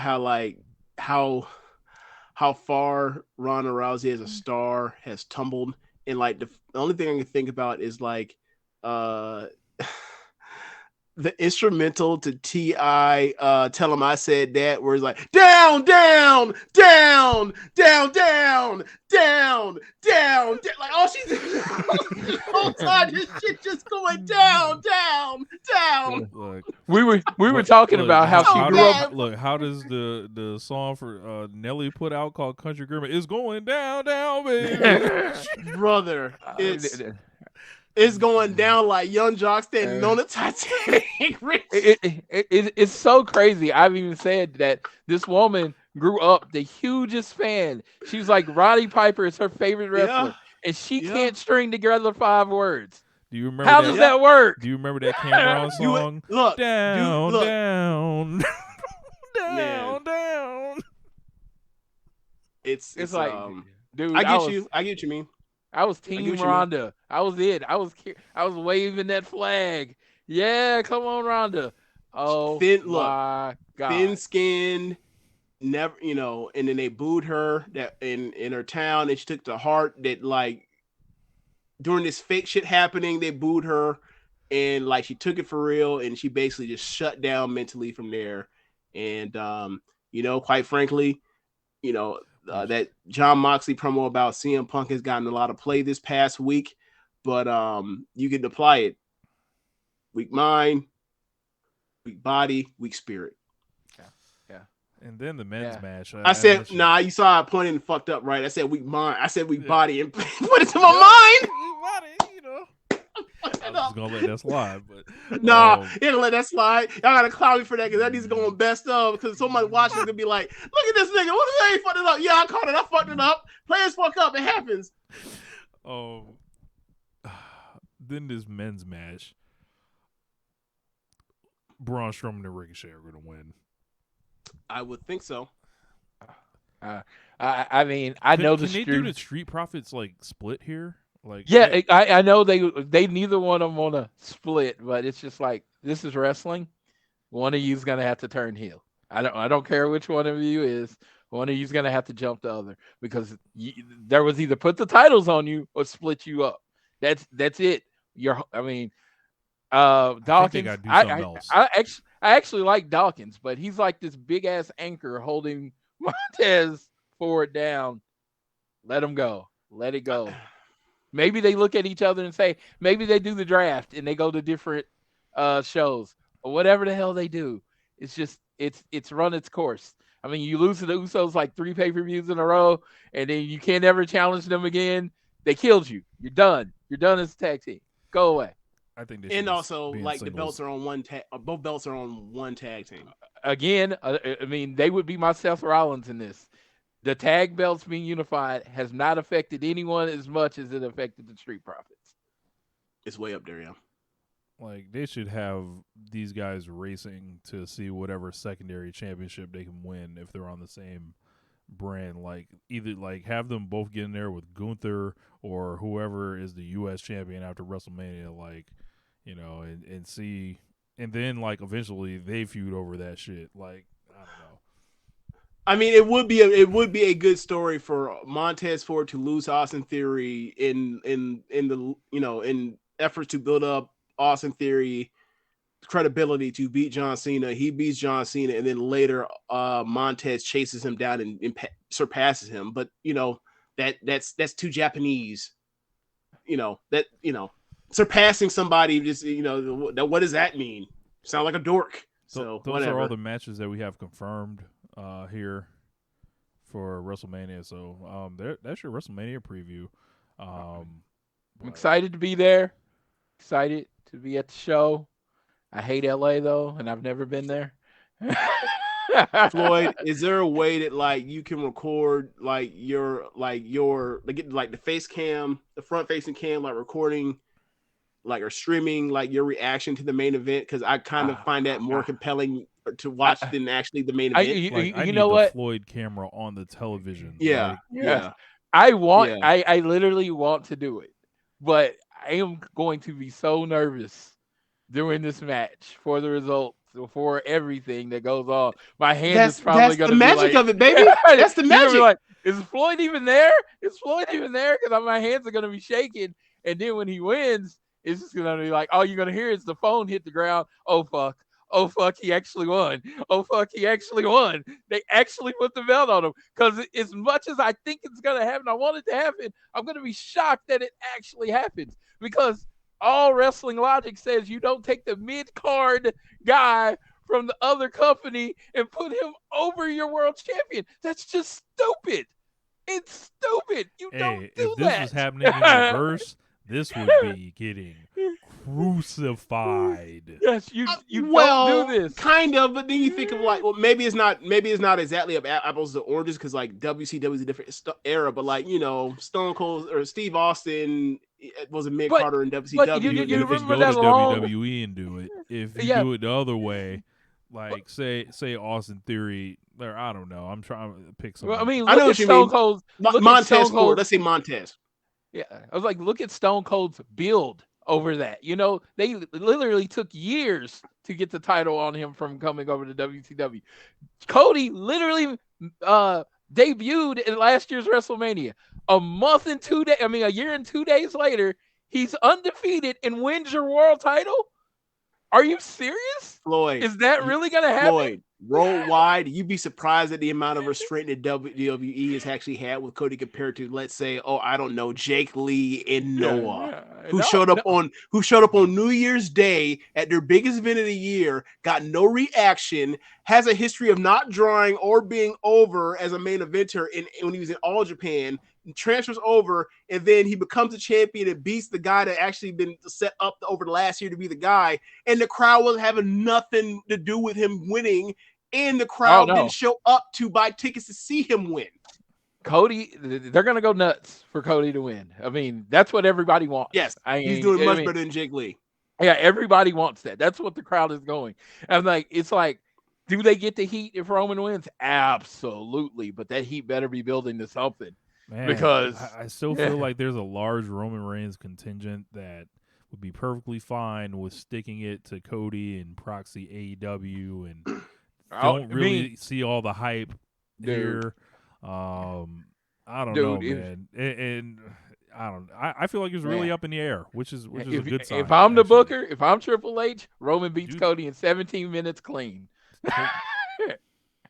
Just to send a message. Roman beats Cody in 17 minutes clean to send a message. With no that cheating. Dude ain't on the level. Yep, no cheating. God. That dude's just not on the level. And that's what I do because it's for the people that are crossover fans, which we try to pretend like there's not any, but there are a lot of crossover fans. This man Carter is coming to win the WWE title, undisputed title. Triple H catch Cody right before he goes through the curtain. It's time for the receipt, pal. I got 2 words for you. Plans change. It's time for the receipt. Call an audible on this nigga. Like, send him out there. Squashed. So I gave some scenarios a few weeks ago in Social Suplex thread about like has Cody prepared himself. And some were like this. It was like, has Cody prepared himself for the Samoan cousins he didn't even know about? Has he prepared for Brandy to show up and screw him over because he was too busy to help raise that kid? Has he prepared himself to learn that he didn't get a deep enough of a tan? Has he prepared himself when he realized that Heyman and Vince have both snuck out a gorilla together while he was in there getting his pump with the resistance band? I just wonder if he prepared for all these things. It's gonna be a few hours leading up to it, and it's up in the air seemingly. Meltzer has made these 2 words famous. Is he prepared for plans changed? That's it. We're selling a company. We need a face of the company to sell it. Roman's a better face than you. As a bad guy, what the fuck? Exactly. That's how we should end it right there. We wrap it up. Oh, Floyd, thanks for coming on, man. Dude, this is my pleasure. Can you please give us your plugs? Dude, so you can follow me at Floyd Johnson Jr. It says FTR Express, so you want to hear about the gospel of everything FTR bald, you can come my way. And you can follow us at AT Elite Pod. That is where you'll see all things Elite. We've been trying to steadily record on Wednesday to come out on Thursday. Austin's a busy man. He's actually got a real job in sports, so it really does make it hard to actually record a lot of times. But it's gonna fun this week. We're gonna actually do an in-depth preview of ROH Supercard Honor. I'm gonna be in the building for that, and I've actually been watching ROH. Haven't missed the show, so I can kind of fill you in on what the stories are, and that should be fun. Yes. We kind of skimmed over and we talked about Vikingo versus Commander, but like Supercard Honor is stiked. Yeah, it looks matches. like it's the show of the. It's only missing one thing. FTR. Yeah. FTR. I'm just saying they were the last tag team champions before the current ones. How are they not in the match? That's maybe they didn't want to be in the match out of respect. Honestly, let me be honest. Probably. When I think of ladder matches, I don't really necessarily think of. Yeah, I don't really want to see somebody that wears has a whole career wearing a knee brace in a ladder match. Hey, bust out a chin lock right in the middle of the ladder match. I love it. Wrestling. You know what I'm talking about. How dare you? The disrespect. Work a hold, baby. Work a hold. Stomp the dog shit out that nigga. What are you? Like, you remember the ladder match, the tag team ladder match at Takeover 25, where it had the Forgotten Sons in it, and then whatever his name, Gunner, whatever Gunner's name was at the time that got fired. Jackson Riker. Jackson Riker got his ass in there. He was like the Terminator. You couldn't destroy him. And then eventually, everybody just jumped him. And Montez and them, they stomped the dog. He caught it was like 12 or like 6 of them. He caught the beats from 12 feet. That's exactly what should happen when you slap on a shin hole in the middle of the ring in a ladder match. That's what you get stomped on. Oh no! Walk the dog with his ass. Lucha Bros and a ladder. Sign me up. Yeah, that's all. That's top flight. That's all. Yeah, I mean, you can add everybody else in, but if you give me Ray Phoenix, Pentagon, and a ladder, I don't care who's on the other side. Yeah. Oh yeah. Want Ozzy. I'm actually personally rooting for Ozzy Open, but Sure. Yeah. Why not? Shibata versus Wheeler in a pure rules match, out the sky, just falls upon our laps. Like, yeah, man, fun show. Athena versus is Yuka, right? Yuka Sakazaki, right? Yep. Yeah, Athena, who had a great match, and was it her first match in ROH on ROH television? Athena wrestled Willow Nightingale in the main event of the second episode. Okay, the second episode. Okay, yeah, like she's on a roll. Yuka just came off of the POP belt, so at this point now, like this week. Yep. Yeah. Like, so it seems to me like with Tokyo Joshi Pro is like they always want to make Yuka or Miyu the champion, and they kind of want to not be the champion so they can go away and go overseas and wrestle in the UK and the US, and this little belt y'all want us to hold. We tired of it. Give it to someone else. We want out of here to go, make money selling merch overseas. That's what it seems like now at this point. Would you look at that? Yeah. So yeah. But yeah, it was like a great watch. I'm going to enjoy watching it. What is Mayu Iwatani up to? Me and JR was talking about it earlier, and neither one of us knew. Oh, brother. So, okay. So what's happening with Mayu is, the IWGP Women's title is being defended at Sakura Genesis on the 8th of April. Yes. And it's a three-way match. It's Mercedes versus Suzuki versus Azumi. So what a lot of people believe is that Mercedes' last date with New Japan is Yokohama Arena for the Stardom show, and the presumable challenger is Mayu. So people believe that Mayu will get the IWGP belt there. It's a great possibility it happens, but things could change. They could, give Mercedes more dates, or one side or either side can say we want more, and then the other side agree to it. But it seems like that's kind of the plan. Is Mercedes gets her match with Mercedes gets her match with Mayu at Yokohama Arena, in one of the marquee matches, and they had her match, and Mayu gets the belt, and then like she basically goes from there to help promote the movie that's coming out about her towards the end of the year. So yeah, I was hoping to see her in ROH sooner or later with Athena, but probably maybe not. Probably not gonna happen. Stardom has just been like, we don't like. Everybody keeps asking about like when is Stardom going to get in on this Forbidden Door stuff, or have people show up on AEW or whatever else, and like pretty much since 2022, like the plan has been like, Nihon first. We are worried about dominating our domestic land, and they have done a great job. That's why number 2 promotion in the country now, and all the other stuff about international fandom, whatever else, that is, I won't even say secondary, it's tertiary. All right. So like they'll worry about that if and when or whatever else. But like right now they're trying to pack like 5,000-6,000 people into Yokohama Arena. So that's kind of the plan right now. All right. Well, that answers my question. I knew who to ask. The doctor.